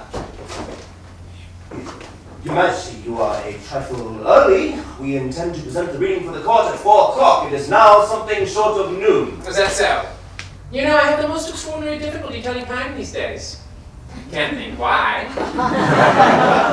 Seem to remember spending a colossal pile of money on timepieces a few years ago. Your Majesty, we will be delighted to perform for you after dinner. No, I am here now. Down with time, say I, for one. And I fancy I'm not alone in these sentiments. Your Majesty will appreciate our efforts more if we are given the proper time to rehearse. Or to rehearse. I understand this being a royal representation of a court. I will be able to assist if there's any blemishes in the similitude. Wouldn't want that, would we? Your Majesty, please understand... I commissioned this play. What's the good of being occasionally honest if you can't get something fancy, eh? Let us return to the beginning of the dildo scene. Where's this fellow going? I am not required in this scene, Your Majesty. But you would play the king now? Oh, I am, Your Majesty. And what is the name of this king? Oh, he is called Bullock's Indian, my lord. King of the imaginary kingdom of Sodom. Laddie, it may be imaginary to you. There are no scenes, Your Majesty, which Mr. Harris can essay without his fellow actors who have been unavoidably detained. Does the scene of the monologue? A prologue, specifically yourself. He does, Your Majesty. Well, I would think, yeah. Then I will retire and give you more time. One speech, story, just to whet the imagination. Mr. Harris, if you would be so good, let us hear the speech that begins, "Since I have buggered human us." No, you know the one I want to hear. The one he does at the start of the play, the opening to your actus primus. Let's hear that. Your Majesty, I do not understand how your familiarity with the work is so great. Let us hear the speech. And let it be kingly.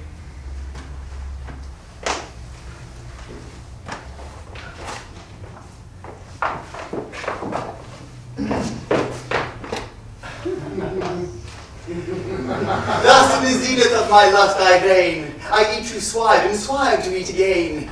Let other monarchs who their scepters bear lead their subjects less in love than fear, be slaves to crowns. My nation shall be free. My pintle only shall my scepter be. My laws shall act more pleasure than command, and with my prick I'll govern all the land.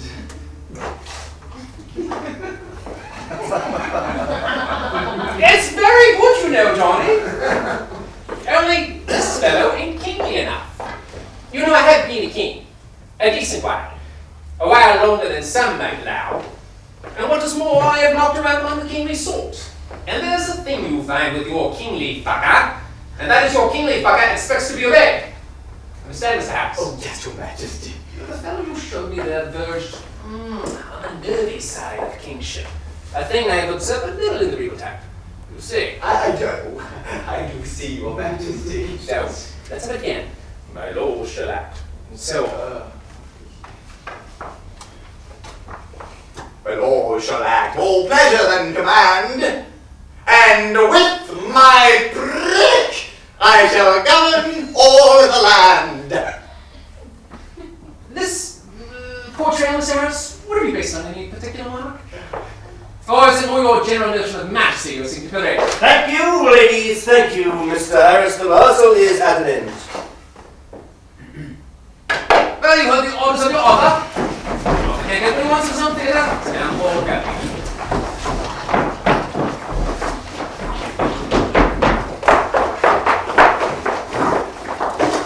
Oh, come on.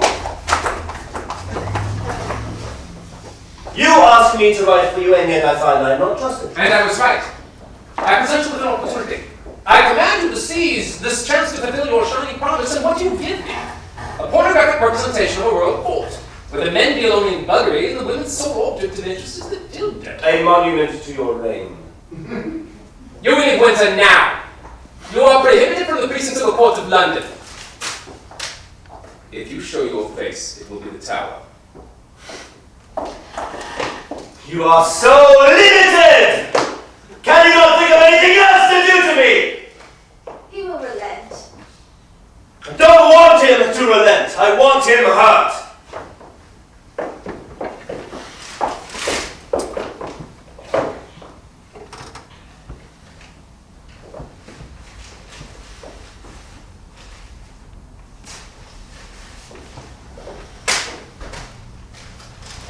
Do you care for me at all? I've loved you from the beginning.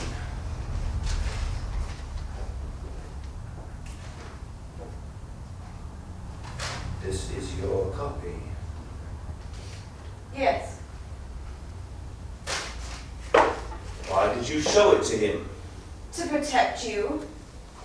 Thank you. I am banished again. You did not have to play the hand the way that you did. I wanted to prevent the reading from going on. To spare you the consequences of embarrassing the king in public. I wanted him to interrupt the rehearsal. All you had to do was apologize. I have lost my time and my effort in writing You this. have a divine talent, and yet you choose to see only what is base in me. You are one-eyed. You look at humanity and you see the monkey. But you close your eyes to the angel. When I'm on stage, I give room to the angel. You show them to be a scrawny monkey in a shabby coat who shits and melts its mate, and then they go on their way mean. I see them as they are. And I betray what I see. You see differently. I know you do. For I have had you in the 2 o'clock dock, when you have held me, and while we coupled, spoken thoughts richer than I have heard from any other man. And yet, you are afraid to show this open. When 2 o'clock is gone and you are the 11 in the morning man, you disavow that part of you that was so weak and gentle, must only rail and sneer. I would you had the courage to show the world the man that I have seen. For did he but let himself shine, he would guide us all to a new and finer place.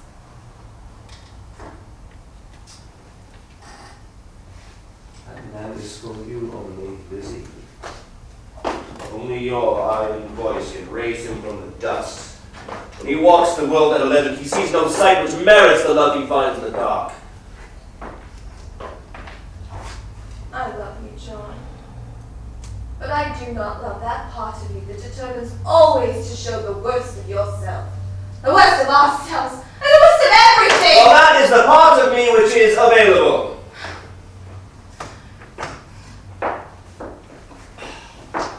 I rise at 11. I dine about 2. I get drunk before 7, and the next thing I do, I send for my whore. When for fear of the clap, I dally around her and spew in her lap. I storm and I roar and I fall in a rage, and missing my last, I fall on my page. Crop sick all morning, I rail at my men. Bet I lie yawning till 11 again.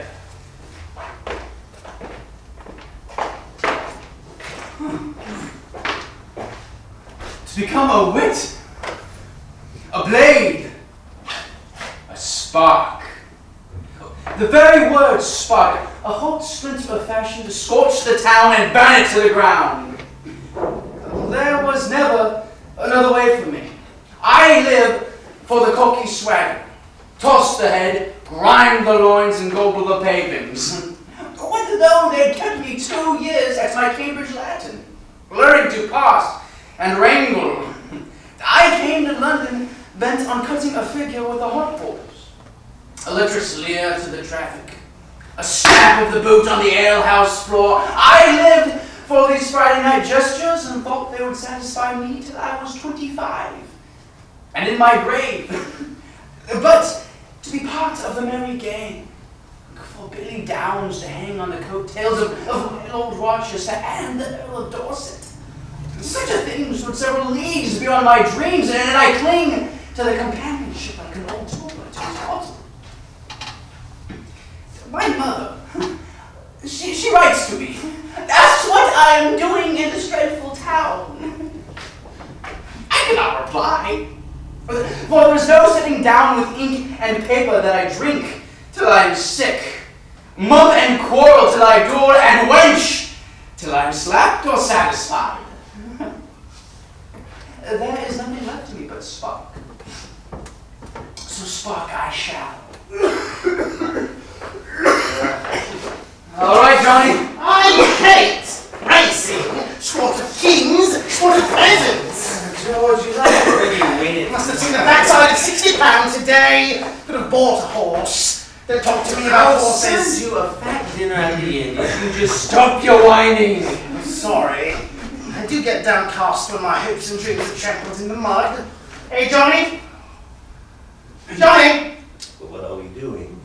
We're going to get a spotted supper. Charlie's treating us with his wedding. I mean, what are we doing?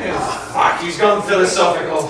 Johnny, I lost 10 times what you did today. Oh, did you? Come on, let's make it an evening. Yes, let's go on a freak and get up something from its wits. There is a whore here, gents. Personally recommended by Mr. Dryden. Glories in the name of Molino. Oh, I am up already. Maddox, the whore of Epsom. Such, gentlemen, is the offer placed before us at this moment in our lives. All those in favour? Aye. Aye! All opposed? Nay, George, you're turning into an old killjoy. I saw my Oh, Roger Molino. You're becoming an old man, George. Lead on. To the whorehouse. To the whorehouse! Come on, George!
This is the Earl of Dorset and Middlesex. This, my lord, Rochester. We have imbibed too freely of both grape and hop, being erroneously persuaded that further entertainment could be encountered behind this door. My companions have perhaps over-eagerly pressed their aristocratic intentions to a point beyond the normal civility of our class. I do most deeply repent of any injury to any participant in this most regrettable interlude, and I assure everyone present that we will make good such damage by our purses as well as with our humble utterance. Also, Well then, gentlemen, I know how the racing frenzy can get a hold of a fellow. Youthful spirits, we shall say. Youthful spirits. Oh yes, dash sorry, old fellow got blown away on the tide. Most regrettable, not too above shaking hands with an earl. Oh, be honest, sir. Have a drink with us. All right then. Off with you two. I am now £70 down on the day, Charlie, and would be glad to take you up on your previous offer. Shall we wend towards the... Yes, indeed we shall. All you do, sir, is follow the road round to the left. Thank you. Help out! away, you empty cunning! Let me get the sniveler! Damn it, Johnny, we're friends here. I told you. I said you were not like me, and yet you would not have it. You thought I would take a turn for the better, but you were mistaken.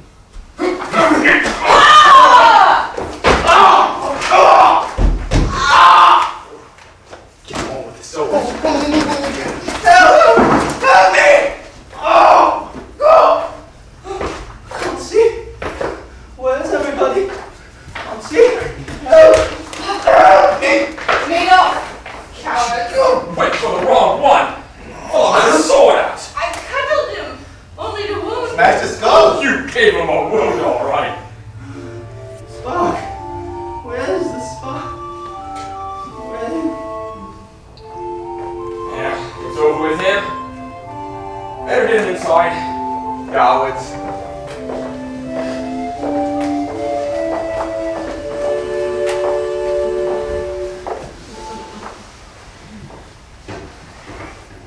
When men are away for a long time, they change. Not in themselves, but in your mind. I heard many stories. That he had gone to France. That he was posing as a quack doctor. That he had been killed. But then I heard the word coward. I had never thought his courage was in question, knowing he had fought at sea to good account. But with the whisper of coward, I saw him differently. Something in the foundation of my love shook. And I sat with a Bible on my lap in a house too large for my needs, and wondered where he was.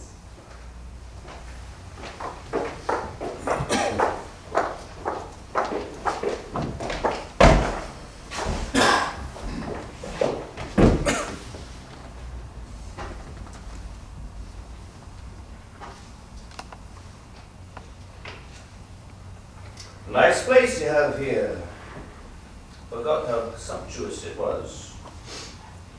Taking up a medical career now then? You are well informed. It may be difficult for the lower orders to fathom, but when you're the king and you send a message out to France asking to see a gent, and he turns up a couple of hours later, your first thought is the gent weren't in France was come off with. Good, yes, I'll give you that. I know your style too well. Predictable, eh? Sorry if I bored you. No, au contraire. As usual, I was bored without you. Lizzie told me all about it. Lizzie, where is she? She's gone ahead. I have to talk with her. Stay where you are. I wanted to tell you how well George's play is doing. The man of note has taken the town. Oh, George is making money out of me. He is a good writer. He's a good writer, what am I then? I don't know, John. What are you? Mr. Etheridge is packing out the Dorset Garden with you as the greatest spark on earth, but the town has you branded a coward and leaves his friend to die in a brawl. Relax. People will stand for an awful lot, but they will not stand for a coward. That boy died, and you ran off. Why, John? Why did you do it? You must always go too far, do you see? If I don't go too far, I'm just your performing monkey. You let me out at dinner and say, oh look, Johnny's done a fart of the French ambassador and back I go. I won't have that. I must always exceed. I don't feel like I'm right. And that's why Down's died. And my sundial's got smashed, and that great epic of my reign turns into a squalid little play about Norway. Just you can feel alive. Alright then, no, that ain't just it. Why then? Because of your reign. Oh, I see, it's all my fault. You know what I mean. No, I don't. And I want you to explain it to me. The thing is, Charlie, we expected so much of you. We thought you would transform everything with a solemn and glittering presence. After a few years, found out it was just the same old caper. You asking Parliament for money, then telling you to piss off. You shutting down their shop. We were bored with all that. When we brought you back, we thought kings are divine. That's what we missed, the godly touch. Finding out that you don't have it. That we could still lose 2 wars to the Dutch, that London could be decimated with fire and pestilence. We were still living on borrowed money, but it wasn't what we signed up for. I could forgive you a great deal. I can't forgive you for not being a god. That is piddle, John. You can ask for godly, but until God has a single useful idea about economics, he's not going to be any better at this than I am. It's not about money! It is always about money. You speak of your disappointment in me. It ain't a fraction of my disappointment in you. When I was 5 years old, I received a package of letters from my father.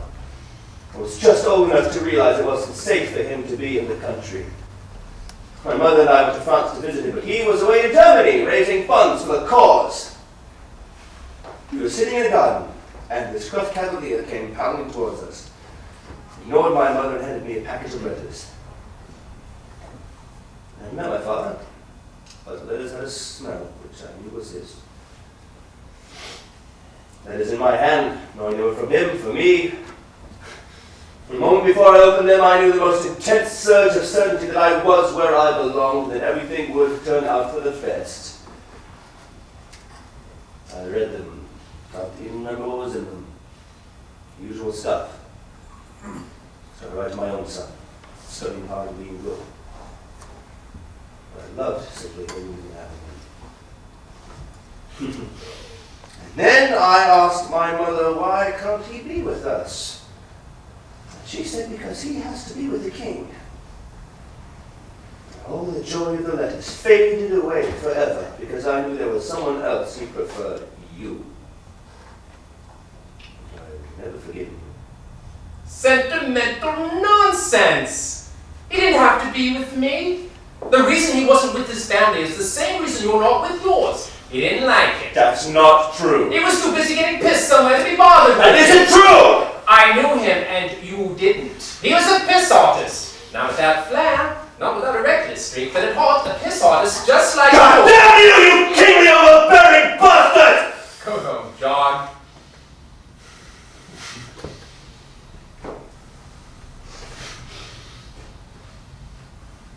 I will.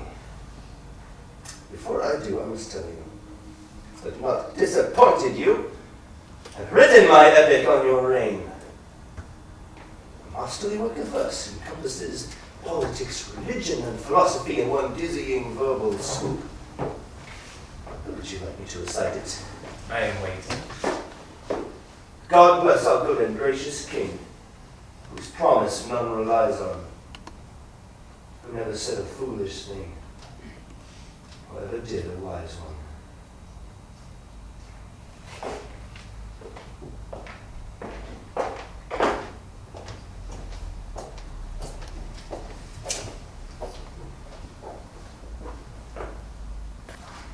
Jane? Jane! Has he gone? Yes, he's gone. You found something to wear. Oh, the Queen's wardrobe was very generous to me. And so it should be. I paid for it. Now, Jane, you will not go home tonight. Do you hear? Oh, I shall never go home if you command. Oh, Jane. You know I am so fond of you. Oh. Oh, no, it ain't that.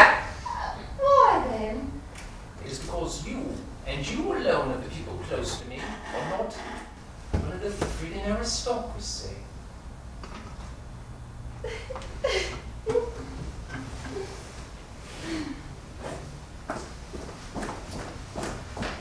It was the summer when everyone walked at the pace I chose, while Dryden strained at his ions and my Lord Rochester's bladder struggled to accommodate the wine emptied into it. I simply wrote down what I saw, and when the Dorset Gardens Theatre put my play on, it became for a few hot months the centre of the civilized world.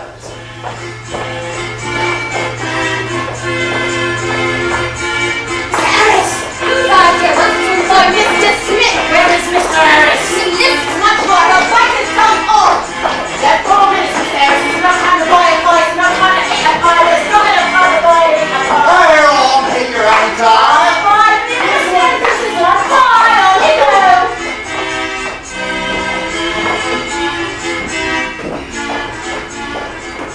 Molly, I brought the Earl in to go by the trial. All the surprises averages in the garret, I do not like them cluttering up my theatre. It ain't your theatre. Well, the curtain's up, it is my theatre, and to anyone who walks at my slightest whim, I will take a meat axe. No, no, don't give us your iron mask. Be very head of your chums. In my profession, there are no chums. There are only degrees of enemy. Lizzie won't see him. Won't see Johnny. This is the only way. Money don't buy this. Do you not see? This is my life. Mom, sorry, just 5 minutes. I don't want her to upset me. She comes off in 10 lines. Love theatres. Army of ships. Great rocking galleons floating into battle. Could have written a splendid play, you know, had it not been beneath me. Oh, yes.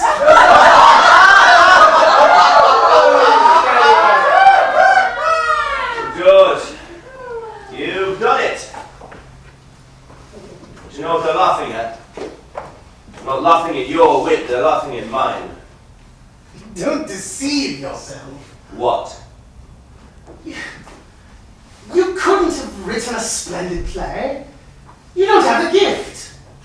But I have caught the flavour and scent of our age and set it down for all time, the man of mode. You didn't write it because you couldn't. Didn't write it because I was too busy living it. I am of the age. Don't want to be its chronicler. You were right about Lizzie, though. Finest actress on our stage. I love her, you know. Love. Love gilds us over and makes us show fine things to each other for a time. But soon the gold wears off, and then again the native brass appears. Lizzie. What is he doing here? Don't blame me, I am not a lord. I'm someone who in good fortune means a free pie. John, I'll see you after.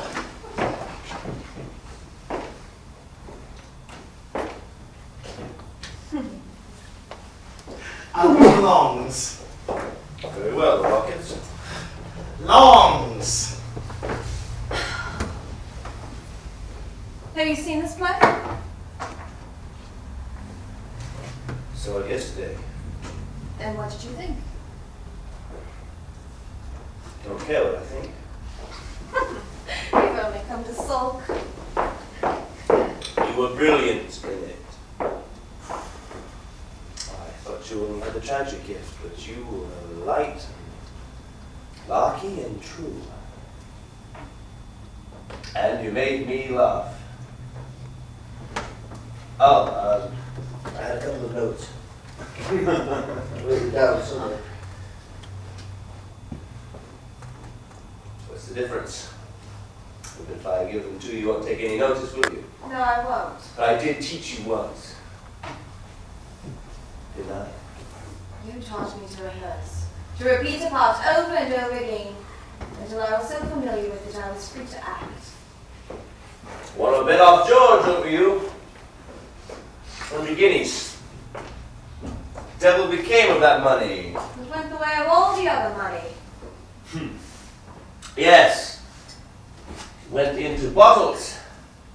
And I threw them into the ocean with messages inside, and somewhere in years to come, we will pull the messages out, read them aloud, and wonder.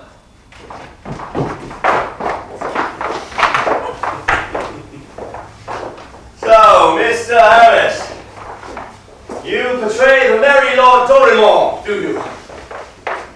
May I ask you, sir, how it feels to be me? Mr. Harris has a quick change and you will let him be. I am nature, and you are art. Let us see how we compare, shall we? I don't feel half a jolly gaping gulf between the ideal and the real.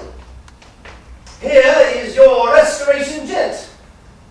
Well, he's not pissed his breeches today, and there are no creatures in his periwig. He can walk in a more or less straight line for over 200 yards without falling on his face and retching. He has a sparkish spring to his boots. He conveys the overwhelming impression of a few £100 under his mattress and a rising fountain of blood in his cords. Now, look you upon this picture and on this. He has not washed. He cannot walk. He most certainly will not be able to raise either the price of a dinner or his own pinto, but he can drink. And which of these would you rather see on the stage? He must be gone to a nightgown. That is what I envy about you stage people. The notion that something has to be over the next few seconds. Time seems so important. I must change my clothes now. I must enter now. That isn't what life is. It isn't a succession of urgent nows. It's a listless trickle of why should I? And that is why nothing that happens on a stage is true.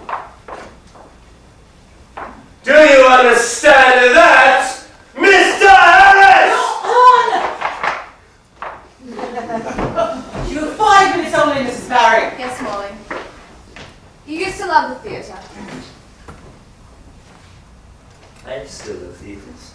I just despise what goes on inside them. It is absurd, you know, the way the whole farrago engages people so. Well, it is a world like any other. The law courts are the counting houses. You engage in life, you engage necessarily in some absurdity. I want you to leave the theatre. It is my livelihood in an uncertain world. But it need not be. There's one here who could provide for you better. I see no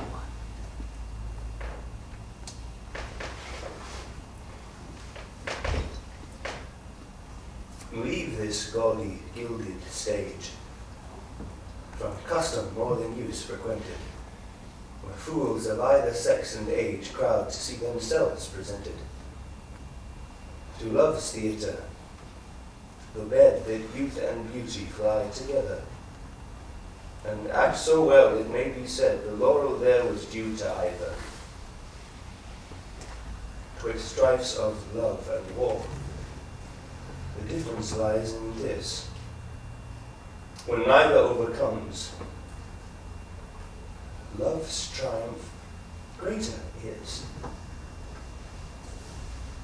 And neither overcomes? That isn't the truth about love. It is invariably a war, and there is always a victor and a vanquished. I don't want you for a mistress. I want you for a wife. You have a wife. Well, there are ways of proceeding.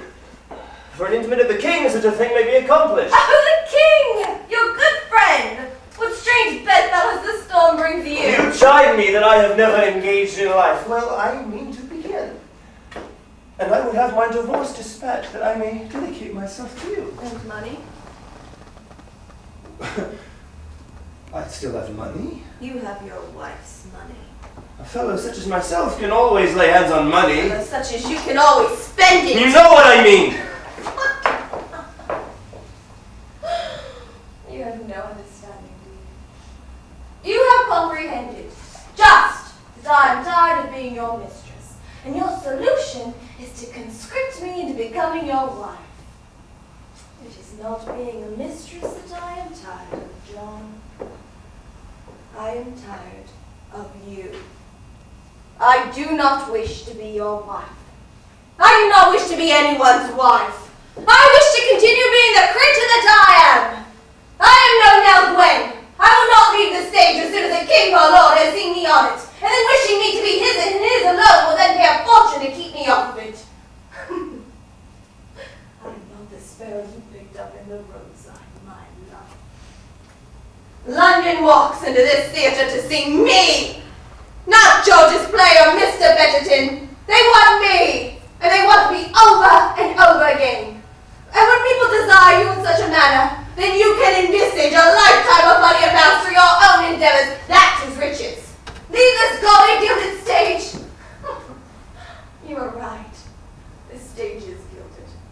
It is gilded with my future earnings, and I will not trade them for dependency on you. I will not swap my certain glory for your undependable love. Even if I were to give you children. It makes no difference. I have no child in my belly at this moment.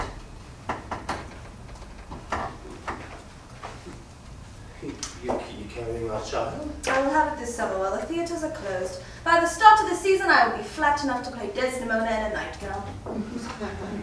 This is not just your child. You have children already. And what difference do they make to you? What difference would another bring? Mrs. Barry, 2 minutes! This is a child of our passion. Different, yes. It's bastardy. No. Passion which would confirm it a child of hope. When I had my other children, they were born in a country marriage bed. When I bred them, I placed no value on my life. No importance on human life at all. You dragged me in from the edges of the world to eat the meat I had bought. And now you send me away from the table hungry, and I cannot go back from whence I came. I cannot forgive you for teaching me to love life. If I taught you that, and I confess I never set out to do so, then it was a good lesson, for it is a thing that can never be learned too late. I thank you for what start you gave me on the stage, but John, if I had taught you what you say, then our account is settled. Your lesson was my livelihood, and mine to you was life itself. We have no need to meet again. Lizzie. If you are in London and have a half-a-crown in your pocket, you may see me there. For the rest, I hope that I shall always be in your heart, sometimes in your thoughts, but never in your debt.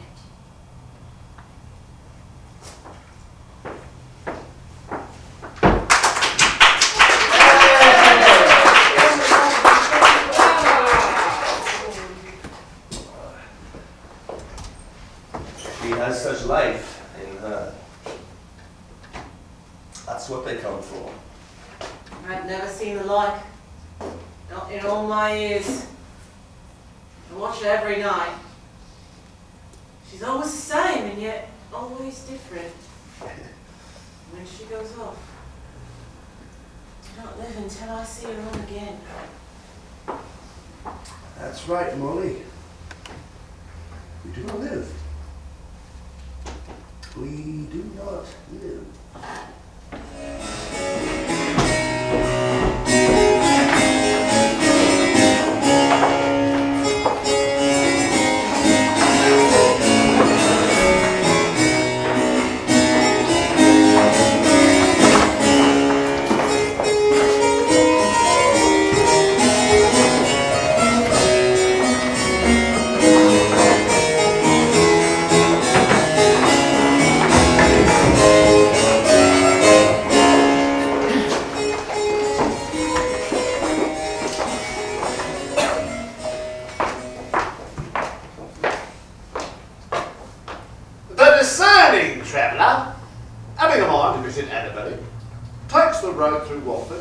Spends the night at Aylesbury, and after after an early start, is sitting down to lunch at his destination 4 miles south of Banbury.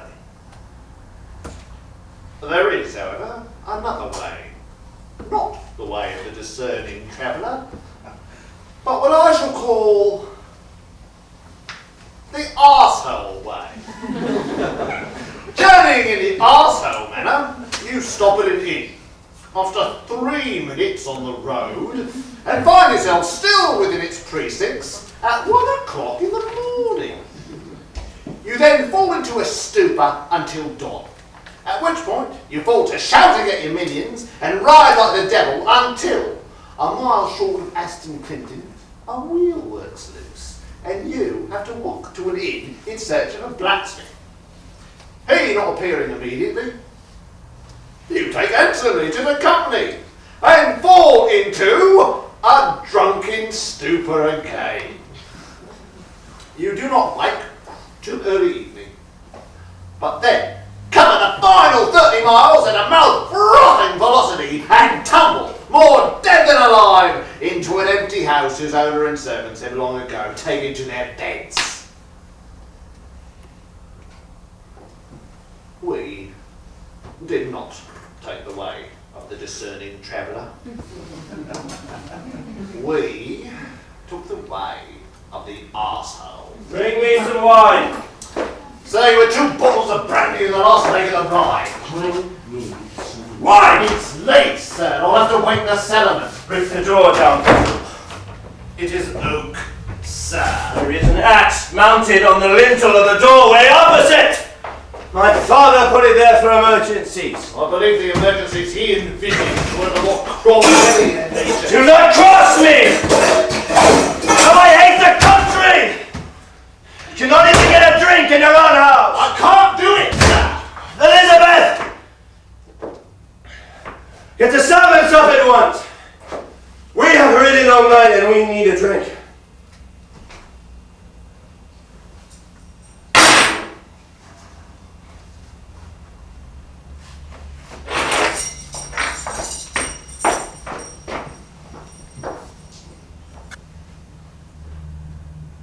Thank you.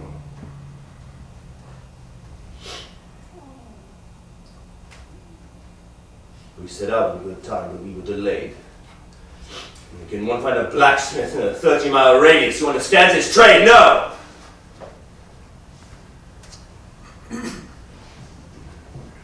Roads, it goes without saying, are a disgrace.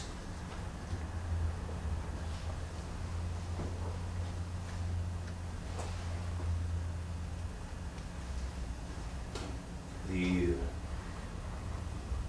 poplars we planted on my last visit, are they thriving?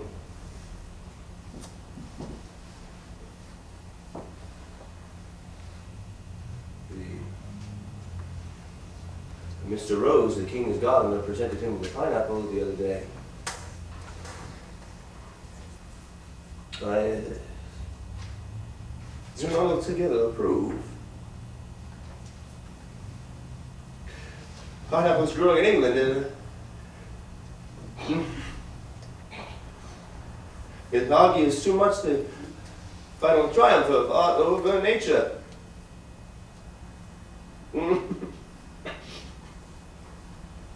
John, I am ever your last resort. When your mistress has kicked you into the street and no innkeeper in London will give you credit. When you are wasted with disease and the last whore in Covent Garden refuses to attend you, then and only then do you come to me. Well, it isn't true. Have I been so remiss in my wedding vows that you run so assiduously from the woman whose company you should most fervently pursue? My most neglected wife. Until you are a much respected widow, I find you shall scarce be a contented woman. To say no more than the plain truth, I have endeavored so fairly to do you that last good service that none but the most impatient would be dissatisfied. My meaning is that you are trying your hardest to make me a widow. No man never endeavored harder. I don't want you to die. I want you to live and live differently. My lord! I will take care of it. My lady?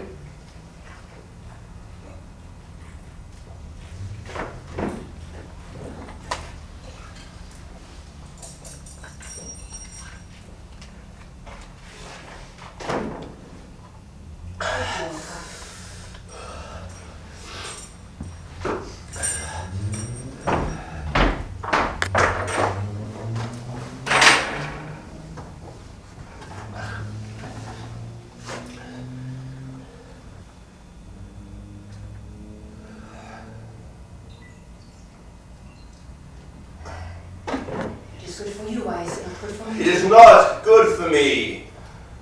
It is not good for you? I'm troubled with this storm, and when I pass the water, Why did you pursue the path? Intemperance? Yes, why?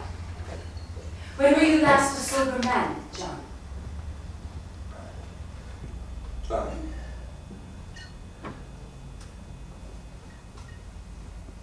Well, 3 years? No. 4.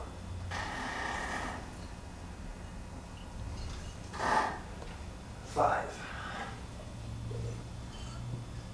Are you not a rational kind of man, John? Has not your intellect been praised on all sides?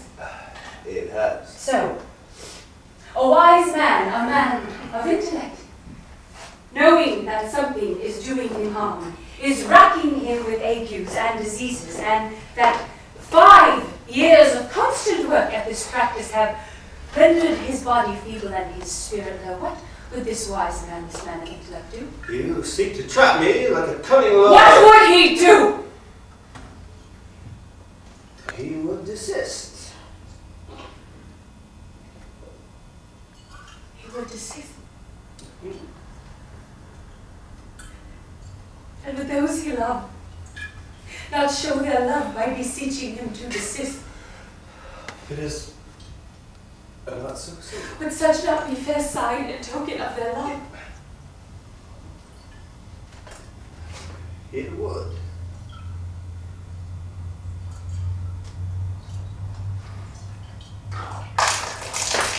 Have you known me waste anything before? No. And why do I waste this now?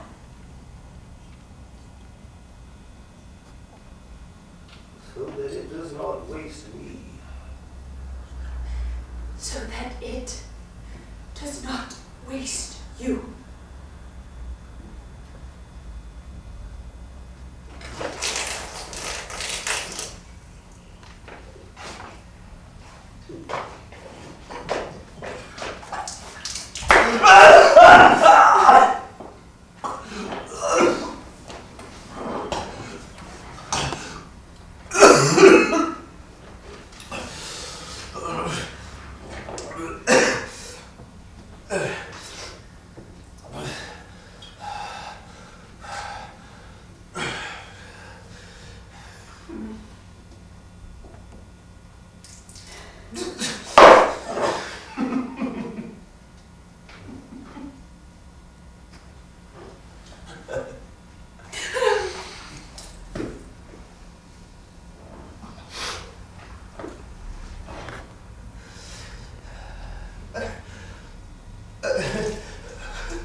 I have never ceased to love you, but I have not loved life.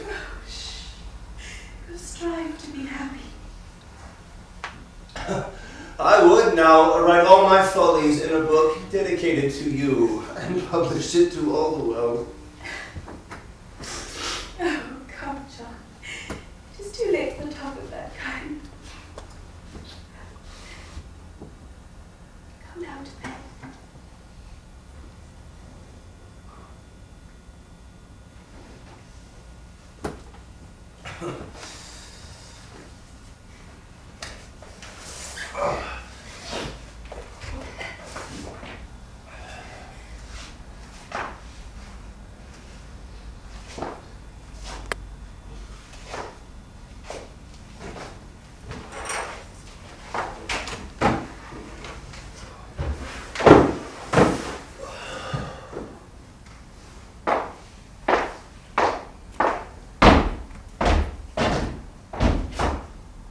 You know no need of a serving man.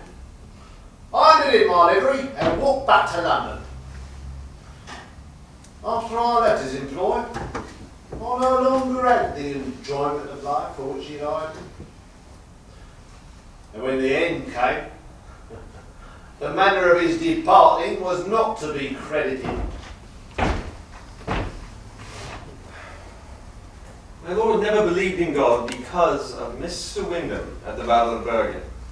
The night before the engagement, my lord and Mr. Wyndham, being possessed of a premonition of death, made a solemn bond that if either was killed, he should return to the survivor with tidings of the afterlife. Where is the spark? Where is the spark? Next day, a cannonball carried away Mr. Wyndham's belly. He not appearing immediately, my lord thenceforth turned his face from God. Where's the spark? It's a pity we have to die at the end of our lives when our minds are too feeble to repel the religious fellows who creep against us in our darkest hours. My lord, the soul to be nothing more than a function of the body until he stop drinking.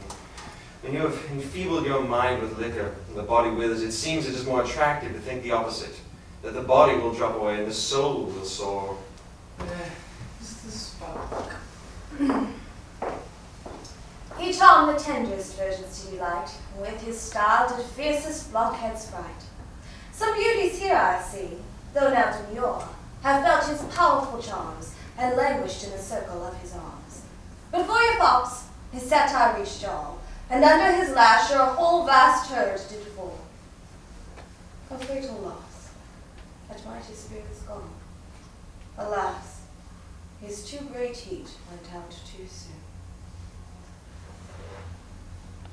When I poured out the last bottle of wine, I saw the blood of Christ streaming onto the floor, and it was all I could do not to throw myself on my face and guzzle. But I desisted, and my mind cleared, and I made an inventory of my life, and found much wanting. Injuries to godless people, want of attention to my affairs, a lifetime of spitting in the face of God, and I knew I was to be cast down. I had long ago discarded the layer form of politeness with which we negotiate the world, and now I had to wade through the slough of my licentiousness until I found level ground underfoot, a ground of true sensibility and a love of Christ. And now, when I gaze upon a pinhead, I see angels dancing. Well, do you like me now?